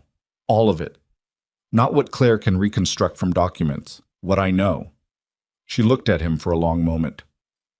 Sit down, she said. He sat. She pulled the desk chair around and sat across from him with the legal pad on her knee, pen uncapped, and said, Start from the beginning. Tell me about Ren. He told her everything. It took 4 hours. Bas. By noon, she understood the full shape of it, and the full shape of it was worse than she'd modeled. Lorenzo Caretti's play was not simply operational control of the legitimate asset structure. That was the mechanism, not the goal. The goal was a reorganization of the council's oversight authority that would, over 18 to 24 months, effectively absorb the Moretti Syndicate's legitimate holdings into a cooperative structure controlled by a council majority that Wren had spent 11 years quietly constructing. It was not a hostile takeover in the traditional sense. It was a suffocation, slow, procedurally correct, conducted entirely through the organization's own governance structure so that at no point could Damien call it an attack without looking like a man who didn't understand his own rules. Marco's structures, Serena's structures, were the only part of the Moretti legitimate empire that existed outside the council's jurisdictional reach, precisely because they'd been built with independent trustee authority that predated the current governance charter. If Wren could demonstrate that those structures were in operational conflict, which a public legal dispute between Damien and his wife would establish cleanly, he could argue that council oversight was necessary to protect them during the conflict period. Once oversight was granted, it would not be returned. He's been building the legal argument for years, Damien said. They were in the study now, the legal pad covered in her handwriting. A second pad started, coffee gone cold on the desk. Hargrove's firm drafted a governance amendment 18 months ago that would expand council oversight authority to include contested trustee situations. It failed by 2 votes. Who voted against it? Moretti proxies and an independent named Castellan who died last spring. Who replaced Castellan? Damien looked at her. A man named Preet, Wren's former business partner. She wrote it down. So the amendment probably passes now if he calls it. Yes. He'll call it Friday, at the council session. The review of your operational management is the vehicle. The amendment is the weapon. Yes. She put down the pen, picked up the cold coffee and drank it anyway because she needed the caffeine more than she needed it to be good. She thought about the structure the way she thought about all structures, from the inside out, finding the load-bearing points, the weaknesses, the places where the architecture didn't quite meet. The amendment requires a charter majority, she said, 7 of 12. Wren has 6 committed, 4 uncommitted, 2 Moretti proxies. Yes. If the 4 uncommitted split, 2 each, he has 8. The amendment passes and the oversight authority transfers. Yes. Then we need all 4. She looked at him. Not 2 each, all 4. I know. What do they want? He was quiet for a moment. 2 of them want assurance that the Moretti position on the northern distribution arrangement doesn't change. One wants a seat on the Meridian board, legitimate seat above board. The 4th, he stopped. What? The 4th is Castellan's replacement, Pretum. He looked at her. Wren has him. You said he was uncommitted. He is, formally, but Wren has something on him. I don't know what. Aldo is trying to find it. She looked at the ceiling for a moment. If we can't move Prede and we can't neutralize whatever Wren has on him, we go into Friday 3-1 on the uncommitteds and we lose the vote. Yes.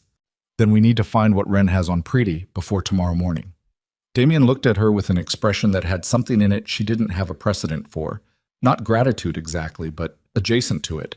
The look of a man who has been running alone for a long time and has just registered, physically registered, that there is someone beside him. I have people working on it. So do I, she said. She picked up her phone. Claire has a research team. Better than you'd expect. She was already dialing. The call with Claire lasted 40 minutes. When she hung up, she had 3 names. People Claire's investigator had surfaced in a 6-hour pull on Preet's business history, and she gave them to Damien and watched him make 2 calls in under 10 minutes. And by 4 in the afternoon, Aldo was in the study with a manila folder and an expression that was the closest thing to hopeful she'd seen on his face since Wednesday. Preta has a liability, Aldo said. He put the folder on the desk. Real estate transaction, 18 months ago. Looks clean on the surface. It is not clean. Serena looked at the documents. She understood them in 40 seconds. He used council infrastructure to close a private deal, without disclosure. Without disclosure and in direct conflict with a charter provision requiring member abstention from transactions that benefit from council position. Does Wren know about this? Wren facilitated it, Aldo said, which is how he has prayed it. But it also means Ren is equally exposed if the transaction becomes part of the record. Serena looked at Damien. He looked at her. Something passed between them that was not warmth and not reconciliation, but was the specific, clean communication of two people who understand the same problem at the same speed. "We don't expose it," she said. "We tell Prete we have it, privately, before the session." "That's," Aldo started. "That's leverage," Damien said. "Yes." "It's the only kind that works by tomorrow morning," Serena said. She looked at Aldo. "Can you arrange a conversation with Prete tonight? Not a meeting, a phone call. 20 minutes. Aldo looked at Damien. Damien nodded once. "By 8, Aldo said. The call with Preet happened at 8:17. Damien made it from the study with Serena sitting across the desk and Aldo standing by the door. She could hear Prete's voice through the phone. Not the words, the register, the controlled anxiety of a man who has been waiting for a particular call and is not surprised when it comes but is frightened anyway. Damien did not threaten. He did not raise his voice. He laid out what they had in 3 sentences and then he waited. And the waiting was its own kind of pressure, the pressure of a man who has never needed to explain why silence is dangerous. Preet said 4 words. "What do you want?" Damien said, "Abstention. Tomorrow. That's all." Preet abstained. When Damien hung up, the study was quiet for a moment. Then Aldo said very quietly, "That's 4, if the others hold." "They'll hold," Damien said. He was looking at Serena. "Don't be certain," she said. "Not until it's done." "No," he agreed. "Not until it's done." Friday arrived the way bad days do. Ordinary on the surface, the same October gray, the same house sounds, the same coffee brewing in the same kitchen. And Serena dressed for it the way she'd dressed for Wednesday, with deliberate precision, every choice made for what it communicated rather than how she felt. Black this time, not blue. Not Elena's morning black, not performance. Just the color that said she was not here to be looked at. She was here to be heard. She ate something because Claire had told her to eat, and because the child required it. And she stood at the kitchen counter and ate toast and looked out at the dead October garden and thought about Marco Moretti planting counterweights in the foundations of his empire, while his son learned to command without understanding what he was commanding. Damien came down at 7:30 in a suit that cost more than most people's monthly rent, which was the language of this world, and she had long since stopped finding it remarkable. He looked at her across the kitchen. She looked at him. They had talked for most of Thursday and had not talked about any of the things that were personal, and the personal things were still there between them, unaddressed, heavy, waiting. "After today," he said. "Yes," she said, "after today." It was not forgiveness, and it was not agreement, and they both knew it. It was the acknowledgement that today was not the place for it, that what was between them required a different kind of room than a council chamber, and that today the only thing that mattered was the vote. They drove separately. She had insisted on that. She arrived in Claire's car, Claire beside her, a leather portfolio on her knee, reading glasses on.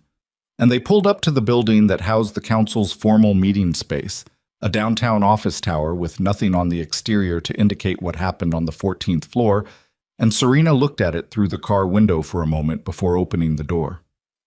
"Ready?" Claire said. Not a question. "No," Serena said. "Let's go." The council chamber was smaller than she'd imagined. She'd built an image of it over the past 48 hours from context and inference, something large, formal, the physical expression of institutional authority, and instead it was a conference room. A very good conference room, dark wood and leather chairs, and the kind of acoustic silence that came from serious money spent on soundproofing, but a conference room nonetheless. 12 seats around the table, a chair at the head position that was subtly but distinctly the authority seat, a smaller table along the wall where advisors and counsel could sit. 10 of the 12 council members were present when she arrived. She recognized no faces. She felt every eye in the room move to her the moment she came through the door, the collective assessment of people who were accustomed to assessing and were not accustomed to being surprised by what walked in. Lorenzo Caretti was already seated. She had not seen him before except in a photograph Aldo had pulled on Thursday afternoon. A broad man in his 60s, not as physically imposing as she'd somehow expected, with gray hair and the particular quality of stillness that she'd learned to recognize as a Moretti family trait and was now understanding was an organizational trait. The stillness of men who had operated for decades in environments where reaction was dangerous. He looked at her when she entered with an expression of complete neutrality that was its own message. He had known she would be here, he had prepared for her being here, and he was not concerned. She held his gaze for 2 full seconds. Then she moved to the advisor table and sat beside Claire. Damien entered 4 minutes later with Aldo and Vincent Caruso. She told Damien to keep Vincent because removing his own lawyer on the eve of a council session would read as panic, and she needed the room to believe they were consolidated. He came in and took his position and did not look at Ren and did not look at her, just took the temperature of the room with those flat, careful eyes and settled into his seat with the unhurried authority of a man on his own ground. The session was called to order by an elderly council member named Dantini, who held the chair position by virtue of seniority and who read the formal opening in a voice that was entirely without effect, the voice of a man who had presided over enough of these to have lost all feeling about them. Ren moved immediately. Of course he did. She'd known he would, had told Damien Thursday that Ren would move before anyone had a chance to establish a counter-narrative, that speed was part of the strategy, that he would present his case fully formed before the room had time to think about it independently. Ren spoke for 12 minutes. He was precise, well-prepared, and devastating in the specific way that only patient men can be devastating.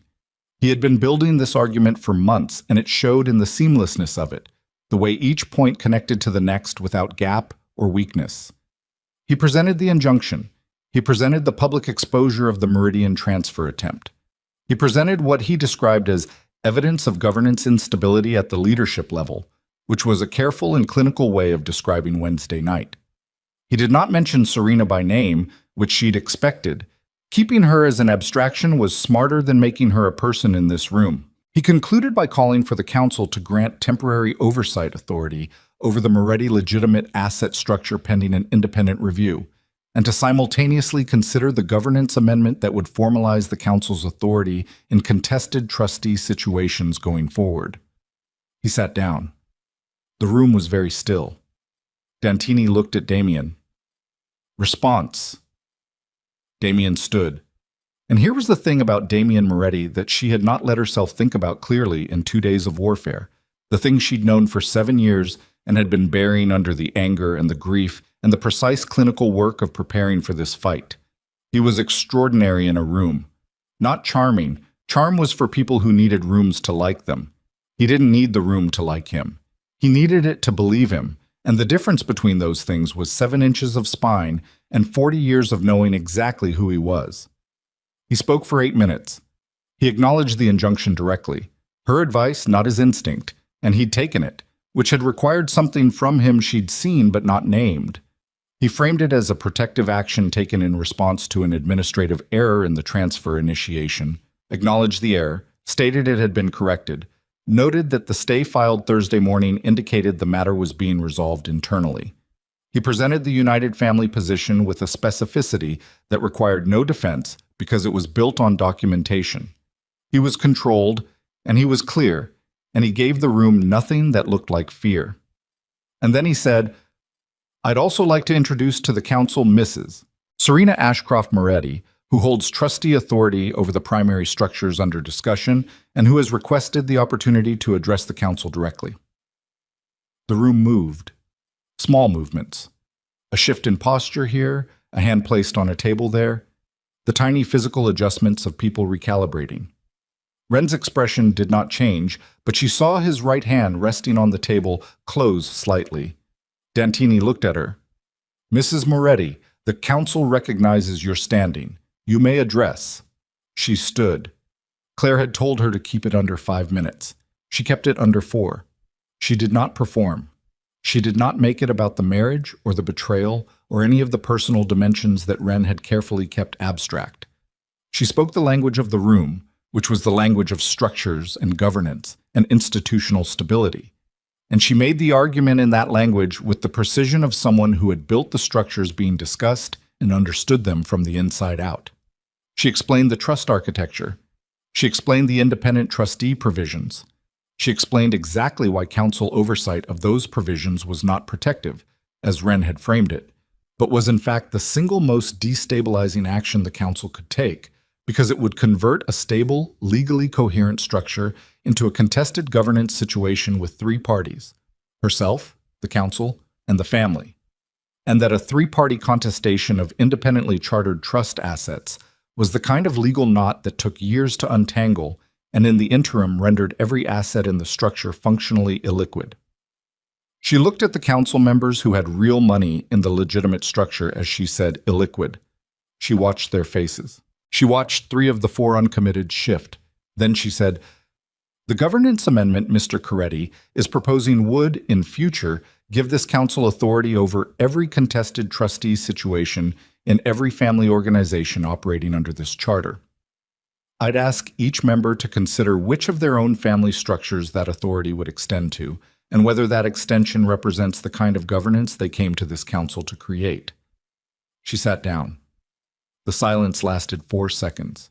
Then the 4th uncommitted member, a man named Torelli, who had said nothing in the first 40 minutes of the session, leaned forward and said to Wren very quietly, "What exactly does the amendment cover?" And Wren answered, and his answer was technically correct, and also, in the context of what Serena had just said, revealed the amendment's full reach to a room full of men who each ran their own structures, and had just been invited to imagine that reach applied to themselves. She felt the room move, not dramatically, not all at once, but she felt it the way you feel a tide, the slow, irreversible weight of a large thing changing direction. Damien felt it too. She could see it in the fraction of change in his shoulders. Wren could feel it.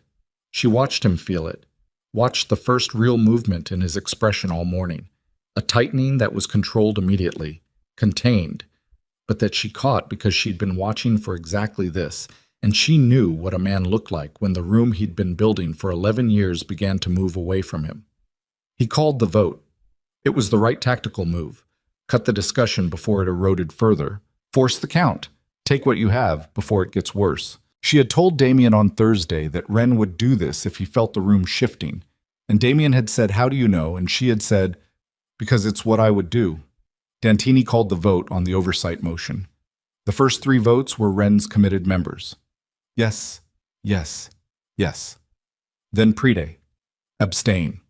The room registered it. Tiny movements, micro-adjustments, the recalibration of people who had been counting. The next 2 were Moretti proxies. No, no. Torelli voted no. The next uncommitted voted yes. That was 4-4, with the final uncommitted and the last of Wren's committed still to go. The last of Wren's committed voted yes. 5-4.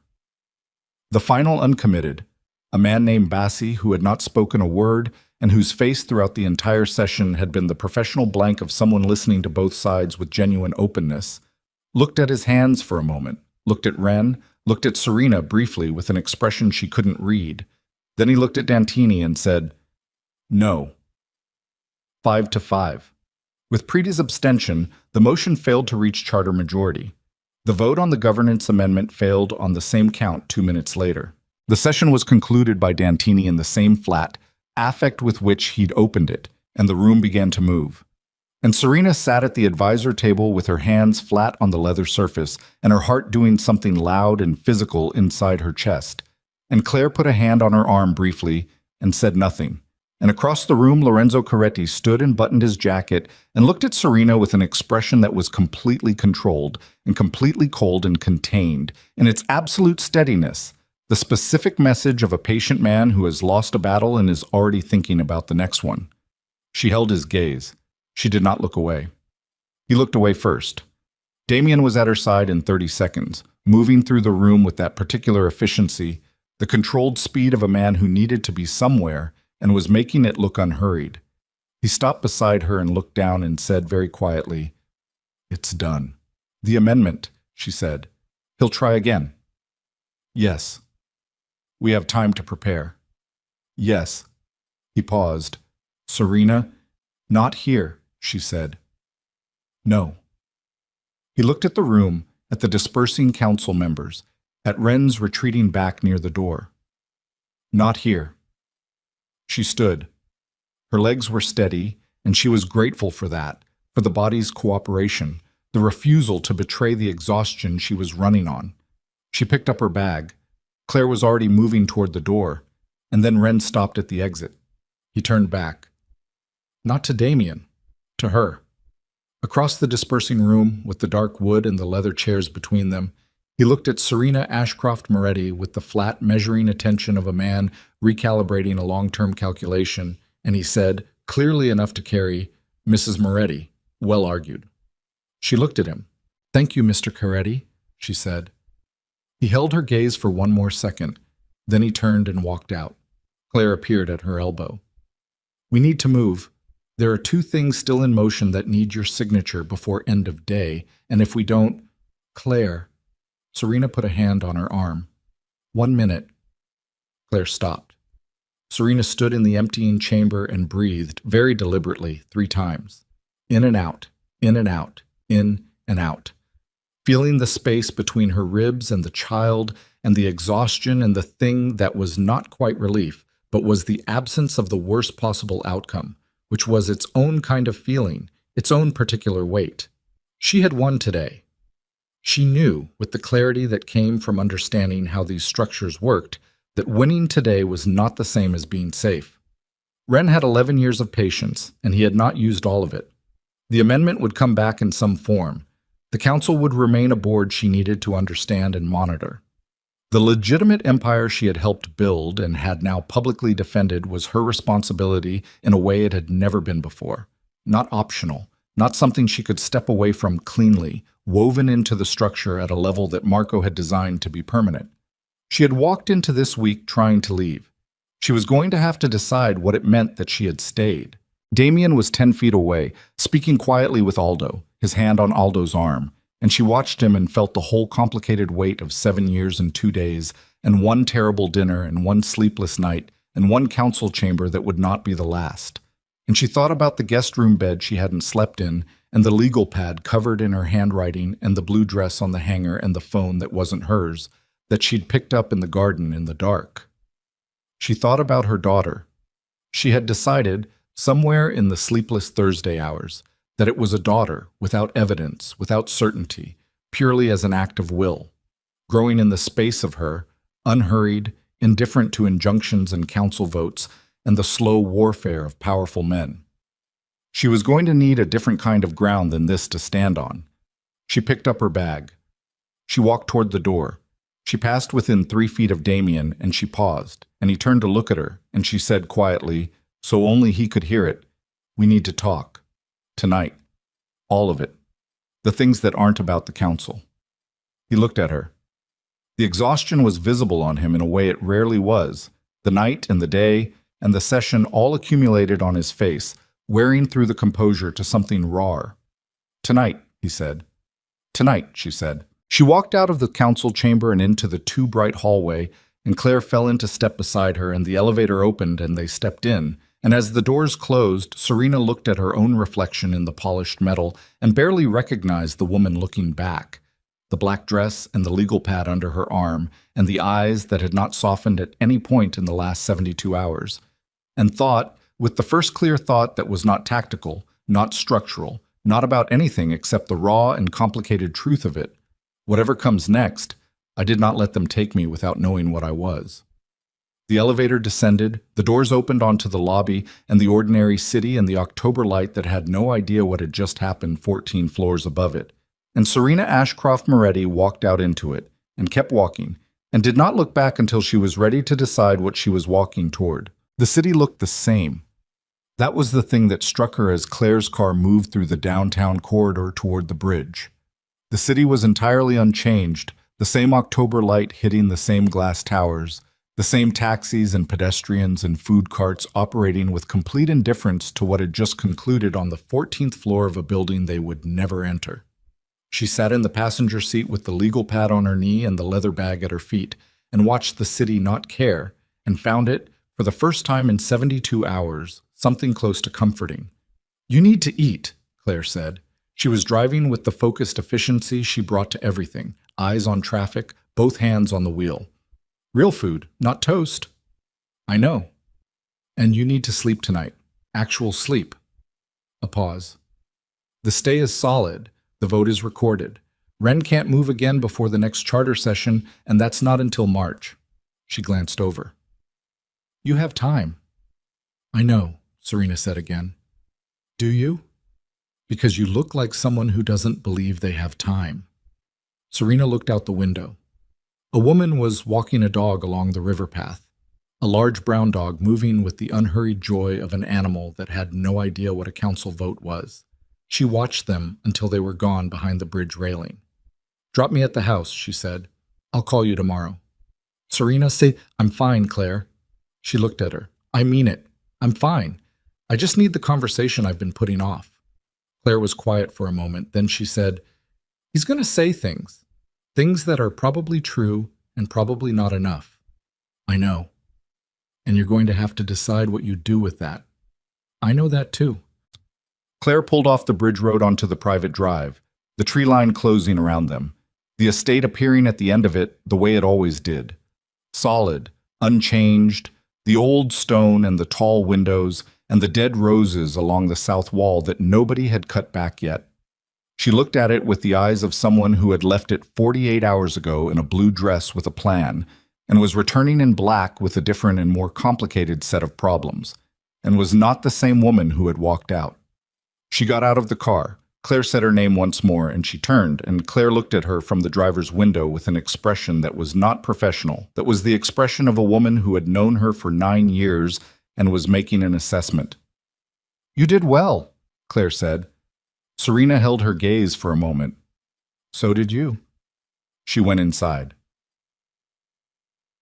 The house was quiet in the way it only got in the late afternoon, when the staff had finished their rounds and before the evening routines began. She walked through the foyer and past the dining room without looking in. She would look in eventually, would sit at that table again without drama, but not today. And into the kitchen where she stood at the counter and drank a full glass of water, and then another, and then made herself eat the remainder of the bread and the cheese that were in the refrigerator, standing at the counter, not sitting, because sitting felt like stopping, and she wasn't ready to stop yet. She heard his car on the gravel at 4:15. She stayed at the counter. He came through the back entrance, the side door off the garage, the one he always used when he came home without ceremony. And he came into the kitchen and stopped when he saw her, and they looked at each other across the kitchen island in the gray afternoon light, both of them carrying the full weight of the last 72 hours. And neither of them said anything for a moment that stretched long enough to have real substance. Then he said, Are you hungry? I ate, she said. He nodded. He set his keys on the counter. He looked at her with those eyes that she had spent 7 years reading imperfectly and 2 days reading with terrible clarity, and was now reading with something new. Not clarity exactly, but the absence of the buffer she'd maintained between what she saw and what she allowed herself to know. Do you want to sit? He said. Not yet. He stayed where he was. He put both hands flat on the island on the other side from her and looked at the counter for a moment and then looked up. I don't know how to start. Then I will, she said. I'm not leaving the family structure, the trustee position. I'll hold it, and I'll manage it, and I'll be the counterweight your father built me to be. She paused. That's not negotiable, and it's not a concession. It's what I'm choosing. I know, he said. I'm also not, she said, and stopped and started again. I can't go back to what we were. Before Wednesday. I can't pretend that what I read on that phone was something other than what it was. And I can't pretend that the planning that went into Wednesday night was something other than what it was, and I won't ask myself to do that. He said nothing. He was listening with his whole body, the way he listened when something mattered, not performing attention, just giving it, fully, which was one of the things she had loved about him, and was still, she found, something she registered. So I don't know what we are, she said. I don't have a name for what this is going to be. I know there's a child coming, and I know she's going to need 2 people who haven't destroyed each other. And I know the structure of this family requires us to function in the same space. And I know... She stopped, looked at her hands on the counter. I know that I am not ready to make a permanent decision about what this marriage is while I'm still running on 2 days of no sleep and adrenaline and the residue of the worst week of my life. He let the silence sit for a moment. Then he said, "That's fair." "It's not about fair," she said. "It's about what's true." "Yes." A pause. "Serena." He said her name with a weight that she recognized from years of hearing it. Not the procedural use of it, not the formal address, but the way he said it when he was about to say something real, something that had been sitting behind the operational intelligence and the controlled composure and all the layers of the man he'd built himself into. "I want to tell you something." She looked at him. "I knew the structures were important," he said. "I knew my father had done something with the legal architecture that I didn't fully understand, and I chose not to look at it closely because—" He stopped, and what came across his face was not performance. She was certain of it. She was watching too carefully for performance. "Because I didn't want to know if there were parts of the empire I didn't fully control. I told myself it was trust, and my father's judgment, but it wasn't. It was vanity." He said the word flatly, no self-pity in it, just the word placed down like a fact. "I couldn't stand the idea that there were things inside my own organization that I hadn't built and couldn't command. So I didn't look. And in not looking, I missed the most important thing Marco ever did." She was very still. "He didn't build you in as a counterweight to the organization," Damien said. "He built you in as a counterweight to me." He held her gaze. "Because he knew what I was. He knew the dangerous way. And he chose you specifically because he thought I'd chosen well enough that the counterweight and the marriage would be the same thing." A beat. "He wasn't wrong about that. He was just wrong about what I'd do when it got hard." The kitchen was very quiet. Outside, the dead roses moved in the late wind. "What did you think you were doing?" she said. "With Camille. With all of it. What did you actually believe you were building?" He looked at her for a long time. "I believed I was being practical, separating things that shouldn't have been mixed, making decisions that were clean." He paused. "I told myself you'd be fine, that you had everything you needed, that I was handling something complicated in the cleanest way available. And Camille," he exhaled slowly. "She was uncomplicated, in a moment when everything else was complicated." He said it without softness, without the gloss of justification. "That's the whole of it. It's not enough, and I'm not asking you to accept it. I'm just telling you what it was." She turned that over. She'd expected more complexity, more self-justification, the elaborate architecture of rationalization that people build around things they've done wrong. The plainness of his answer was worse, in a way. It meant he'd looked at it and hadn't found anything underneath except what it was. "She's all right," Serena said. Not a question. "She'll be looked after, financially. She knew it was not—" He stopped. "She knew what it was. And the child. I'll be responsible." He said it without hesitation. "That doesn't change." Serena looked at him, at the man she'd chosen at 27 with credentials and hope and absolutely no idea, and had spent 7 years living beside and had spent 72 hours fighting with a precision and ferocity she hadn't known she possessed, and was now standing across from in her own kitchen at 4:30 in the afternoon in a world that had been rearranged so completely that she needed to take nothing for granted about what any of it meant going forward. "Okay," she said. He looked at her. "Okay." "We don't decide anything today," she said. "We sleep, we eat. We let the week be what it was without trying to resolve it immediately." She picked up her water glass. "And then we talk. Not about the organization, about us. And we do it honestly or we don't do it at all." "Yes," he said. "And Damien." She looked at him directly. "If there is an us to talk about, and I'm not saying there is, I'm saying if, it will not look like what we had before. It can't. Whatever we build, it gets built differently or not at all." He held her gaze. "I understand." "Do you?" "Yes." Something in his face that was not performance and not calculation. Something quieter than either, and older. "I think I'm only beginning to, but yes." She put down her water glass. She walked past him toward the hallway, and she stopped at the door and said, without turning around, "Marco was right about you. The dangerous way." A pause. "He was also right that you chose well. He just wasn't right about which part of what you chose would matter most." She went upstairs. She slept for 11 hours. When she woke, it was Saturday morning and the light was different, cleaner, a break in the October gray, actual sun coming through the guest room curtains. She lay in it for a few minutes without moving, letting herself be a body that had slept, nothing else, before the day assembled itself around her. Then she got up and showered and dressed in her own clothes and went downstairs and made coffee with the unhurried attention of someone who had time, and stood at the kitchen window and drank it and watched the garden. Someone had cut back the roses in the night. She looked at the south wall, the bare canes in their neat rows, cut clean, the dead growth removed and piled at the base of the wall for collection. A winter cut, done properly, the way her father-in-law's groundskeeper had done it every October. She'd watched it before without noting it, just the rhythm of the estate's seasonal upkeep. Now she looked at the cut canes and the cleared wall and the gray-brown earth beneath them, stripped of the year's death, and thought about what grew back. Damien was not in the kitchen. She found, when she looked, a note on the counter in his handwriting. Not text, actual handwriting, which was unusual enough to register.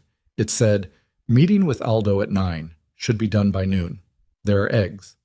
And then, below that, with a different quality of pen pressure, as if he'd written it separately and later, "Thank you, for Friday, for all of it." She read it twice, folded it, put it in her pocket. She made eggs. She called her mother that morning for the first time in 3 weeks. Her mother lived in a small city in the industrial Midwest, in the house Serena had grown up in, and she answered on the second ring the way she always did, with a directness that had embarrassed Serena at 22, and that she had come, gradually, to understand was the most valuable thing she'd inherited. "You sound tired," her mother said, instead of hello. "I've had a week." "You've had a week for a month." A pause. "The baby okay?" She had told her mother 2 weeks ago, over the phone, in the 5 minutes of honesty she managed before the dinner changed everything. "Fine, everything's fine." "And Damien." She looked out the window at the cut roses. "We're talking." Her mother was quiet in the particular way that meant she was choosing between several things she wanted to say. Then she said, "When are you going to come home?" "I am home, Mom." "To see me. When are you coming to see me?" Something shifted in her chest, small and unexpected. "Soon," she said. "Before she comes. I want her to know where I'm from."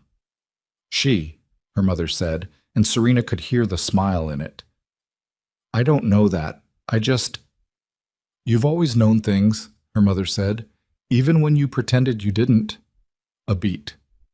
"Come soon. Don't wait until everything is settled, because it never is. Come when it's still a mess." "Okay," Serena said. And Serena. "Yeah. Whatever happened, and I know something happened, you don't have to tell me yet. You sound like yourself. You sound like yourself again." A pause. "That's the only thing I needed to know." She held the phone to her ear for a moment after they'd said goodbye, feeling the weight of it, the simple and enormous weight of being known by someone who had known you from the beginning. Then she set the phone down and went to find her coat. She drove to the city alone. Not for any appointment. She'd canceled everything Claire had suggested for Saturday, told her she needed a day without agenda, and Claire had said fine with the tone of a woman who understood exactly what that meant and was going to respect it. She drove to the city and parked near the financial district and walked, just walked, along the river path in the October sun, with her hands in her coat pockets and her hair loose for the first time in a week. The city looked different on foot. It always did. You couldn't see the architecture of it properly from a car, couldn't understand the scale of what people had built and what they'd built it on and what it cost to keep standing. She walked along the water and looked at the towers and thought about Marco Moretti, who had built something enormous and tried to build it to last, and had known, near the end, that what threatened it was not rival families or legal exposure or the patient ambition of cousins with long memories. What threatened it was the nature of the people inside it.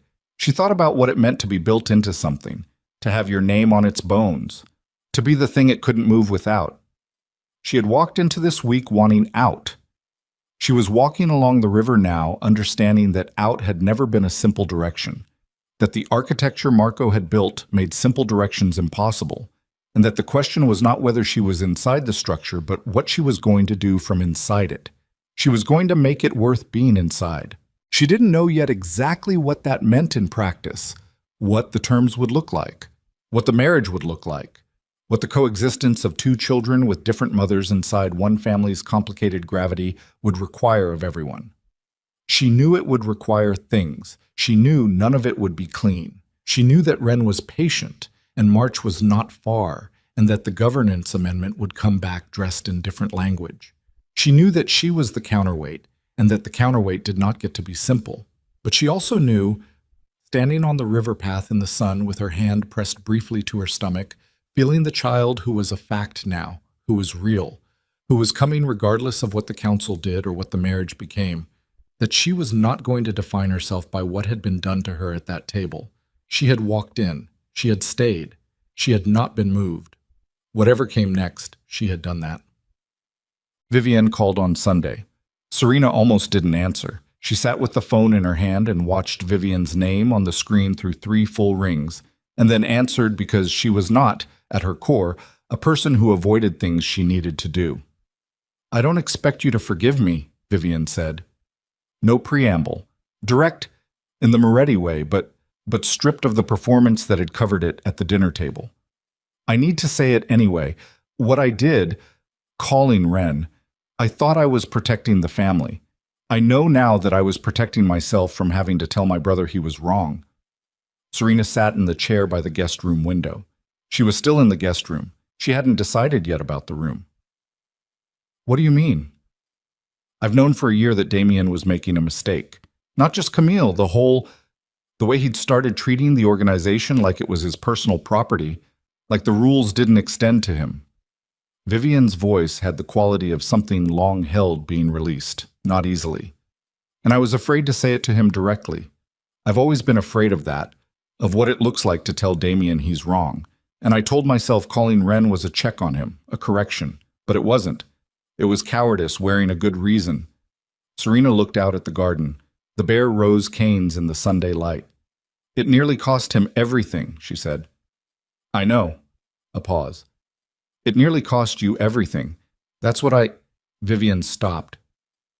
"I want you to know that what you did on Friday, in that room, I heard about it from Aldo and then from 2 council members who were there, and—" She stopped again.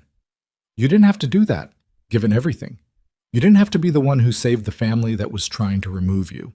"I didn't do it for the family," Serena said. "I know." A beat. "That's what makes it what it is." The line was quiet for a moment. Serena thought about the green dress and the too warm smile and the woman underneath them who had been afraid of her brother for years and had made a catastrophic choice out of that fear and had watched it nearly destroy everything she was trying to protect. "Vivienne," she said. "Yeah. Next time you think your brother is making a mistake, tell him." She paused. "Tell him directly, whatever it costs you." A long silence. "Yeah," Vivienne said. "Yeah, I know that now." "Good." They stayed on the line for another minute, not saying much, the particular awkward silence of 2 people who had been in a war together and weren't quite sure yet what they were to each other on the other side of it. Then Vivienne said quietly, "The baby. If you need anything, I mean that." "I know you do," Serena said. She meant it. Juan. Elena came to the house on Monday. Not unannounced. She had called ahead, which was not her habit, and Serena had said yes, come at 3, because Elena was owed a conversation and Serena was not interested in deferring things that needed to happen. They sat in the sitting room with tea. Real tea, properly made, because Elena could not have a difficult conversation in a kitchen, and Serena had learned that about her in 7 years, and saw no reason to make the conversation harder than it needed to be. Elena looked tired. That was the first thing Serena noticed. The composure was intact, the black dress impeccable, the posture unchanged, but underneath all of it there was something worn through, the look of a woman who had been holding herself together for a long time at considerable personal cost and had recently been shown what that cost was. "I told you the truth," Elena said, when they had settled. About Marco. About what I told Ren. I want to say that I understand if it changes things between us. It changes some things, Serena said. Not all things. Elena looked at her steadily. Which things? I understand why you did what you did. You believed you were managing a situation. You were wrong, but the reason was not malicious. She held Elena's gaze. What I need to understand, what I need you to tell me honestly, is whether the night of the dinner, when you organized the guest list and the flowers and the papers, you believed you were doing the right thing. Elena was quiet for a moment. Yes, she said. Tell me why. Another pause. I believed Damien had made a decision and that the cleanest path was the one he'd chosen. I believed... She paused again, with more difficulty. I believed you were someone who would be better served by a life that was less complicated than the one inside this family. I thought I was sparing you. You thought I couldn't handle it. I thought you shouldn't have to. Elena looked at her with something that was not quite apology and not quite pride, something more complicated than either. I was wrong on both counts. You have demonstrated quite clearly that you can handle it, and whether you should have to is a question that has become academic. Serena looked at her tea. Marco saw it differently. Marco saw most things differently than I did, Elena said, and there was something in her voice when she said it, layered, ancient, the residue of 4 decades of a marriage that had been its own complicated country. That was usually his advantage. A pause. In this case, it was his final gift to you, even if you didn't know you were receiving it. They drank their tea. The sitting room was warm and quiet, and had the quality of an old room that had absorbed many difficult conversations and held them without comment. I need to ask you something, Serena said. Yes. When Marco was dying and he told you about the structures, did he tell you why he chose me specifically? Elena looked at her for a long moment, set her cup down, folded her hands. He said, she began, and then stopped, and something moved across her face that was private and real and costly, a woman allowing herself to be seen in a way she rarely permitted. He said she's the only person Damien has ever been genuinely uncertain about, and uncertainty in my son is the closest thing to respect he knows how to offer.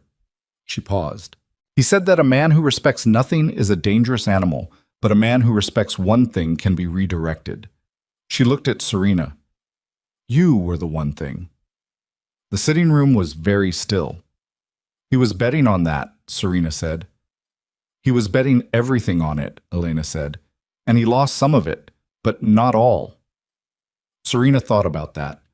About an old man 3 days from death, building a failsafe into his life's work on the basis of his son's love for a woman who'd come from outside, who carried a different name, who understood the structures because she'd built them, and not because she'd inherited the right to them. It was the most extraordinary gamble she could imagine. It was also, she thought, the most Marco thing she'd ever heard. He was a remarkable man, she said. He was, Elena said. He was also stubborn and difficult and wrong about many things. She looked at Serena with the first thing that might have been, across the vast distance Elena kept between herself and warmth, something like a smile.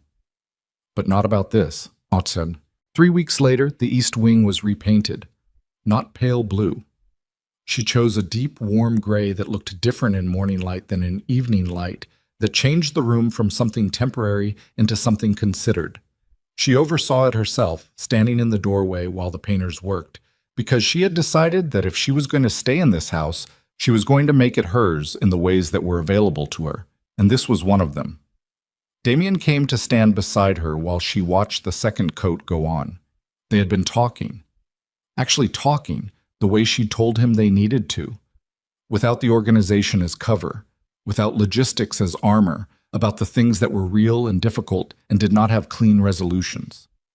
He had said things she hadn't expected and some things she had, and she had said things that cost her, and none of it had produced a clear answer to what they were or what they were going to be. But the conversations were happening and they were honest, which was more than could be said for the 7 years that preceded them. He stood beside her and looked at the gray walls. Better, he said. Much, she said. He looked at her profile for a moment. She didn't turn. Serena, I need to ask you something, and I need you to answer honestly. When have I not? Is there a version of this, of us, that you can want? Not settle for, want. She looked at the gray walls, at the painters moving with their careful strokes, covering the pale blue that had been meant for someone else's life. She thought about what wanting something meant after it had been broken and rebuilt by hand into a different shape, whether the new shape could be wanted or whether it could only be accepted.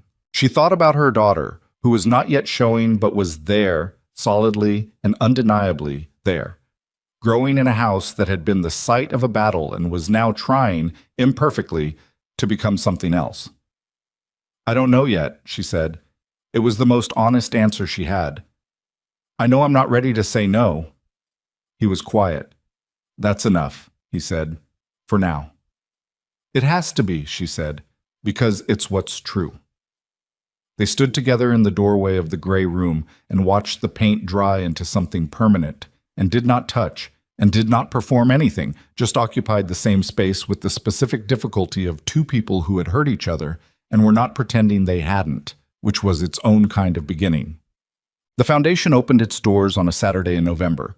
Marco Moretti's Foundation for Family Legal Aid, the project her father-in-law had conceived in his last year, underfunded and stalled since his death, that she had spent 3 weeks quietly reviving through one of the trust structures she controlled, directing the administrative overhead that had been sitting dormant in a Meridian subaccount since 2021. Nobody had asked her to do it. She had simply looked at the structure one morning, seen the money sitting there doing nothing, and understood that it was exactly what it was for. She arrived at the opening without Damien. He had a meeting, a real one, not an excuse, the kind of operational obligation that was simply the texture of the life she had chosen to stay inside. He would come later, he'd said. She had said fine. She arrived early, before the other guests, and stood in the front room of the building, a converted brownstone in the Midtown neighborhood where Marco had grown up, which she had found specifically for that reason, and looked at what it was going to be. Intake desks for families navigating the legal system without resources, volunteer attorneys on rotation, a children's room off the main corridor that was still being furnished, small chairs and a low table and a window with good light. She stood in the children's room for a long time. She stood there until she heard Claire's voice in the front room, and then Aldo's, and then Vivian's, unexpected, unannounced, which was new, Vivian showing up somewhere she hadn't been orchestrated into. And then other voices, the community members who had been invited, the legal volunteers who had signed on, the slow gathering of people who had nothing to do with the Moretti Syndicate or the council or any of the infrastructure of power and fear that structured her life from the inside. She put her hand on the low table in the children's room. Solid wood, nothing fancy, but solid. She pressed her palm flat against it. Then she walked out into the front room and stood in the light from the windows and received it. The opening, the people, the thing that had been her father-in-law's last dream and had been waiting in the dark of a financial structure for someone to look at it and understand what it was for. Damien arrived at 11. He came through the door in a coat she hadn't seen before, dark blue, and he stopped when he came in and looked at the room, at the people and the intake desks and the light and the children's room visible through the open door. And something moved across his face that she had learned by now to read accurately. It was not performance. It was not calculation. It was a man looking at something his father had wanted and understanding for the first time in his chest, and not just his mind, why his father had wanted it. He found her eyes across the room. She held his gaze. He crossed the room to her, and she watched him come, and when he reached her, he stood close enough that she could have touched him and said quietly, "You did this." "The money was already here," she said. "I just looked at where it was supposed to go." "That's not—" he started. "I know," she said. "I know it's not only that." He looked at her. "Thank you." She looked back at him. At the man who had tried to remove her from a life that had turned out to be more hers than either of them understood, and who was standing in his father's dream because she had decided that the counterweight Marco built her to be was not just a legal position. It was a choice, made every day, to hold the thing up even when you had every reason to let it fall. She had not forgiven everything. She was not going to pretend she had. There was damage in the structure of what they were that would take longer than 3 weeks to map and longer than she could predict to repair. And there were mornings she woke up in the guest room and felt the full weight of what she'd survived, and was not certain what weight she was willing to carry going forward. But she was here. She was standing in a room that was going to matter to people who needed it, that existed because a dying man had dreamed it, and she had found the money he left for it, and she was carrying her daughter into a November morning that was cold and clear and full of ordinary light. She was not in anyone's shadow. She was the weight that held things up. And when Damien stood beside her in his father's house, and the room filled with the specific noise of something beginning, people talking, children's chairs being set in the small room, Claire laughing at something Aldo said near the door, Vivian kneeling to talk to a child who had come in with her mother and was looking at everything with the enormous attention of someone encountering something new, Serena Ashcroft stood inside all of it and felt, not happiness exactly, not yet, but the solid, specific sensation of being exactly where her own choices had placed her, which was, she thought, the only place worth standing. Outside, the November light moved across the brownstone's face the way light always does, indifferent, unhurried, falling on everything equally. The city went about its business. The river ran. Somewhere in the Moretti estate, the gray paint in the east wing was dry, and Serena Ashcroft, who had picked up the wrong phone on an October morning and been handed, without warning, the exact truth she needed to become who she actually was, pressed her hand once briefly against her daughter's presence inside her, and turned back to the room and got to work.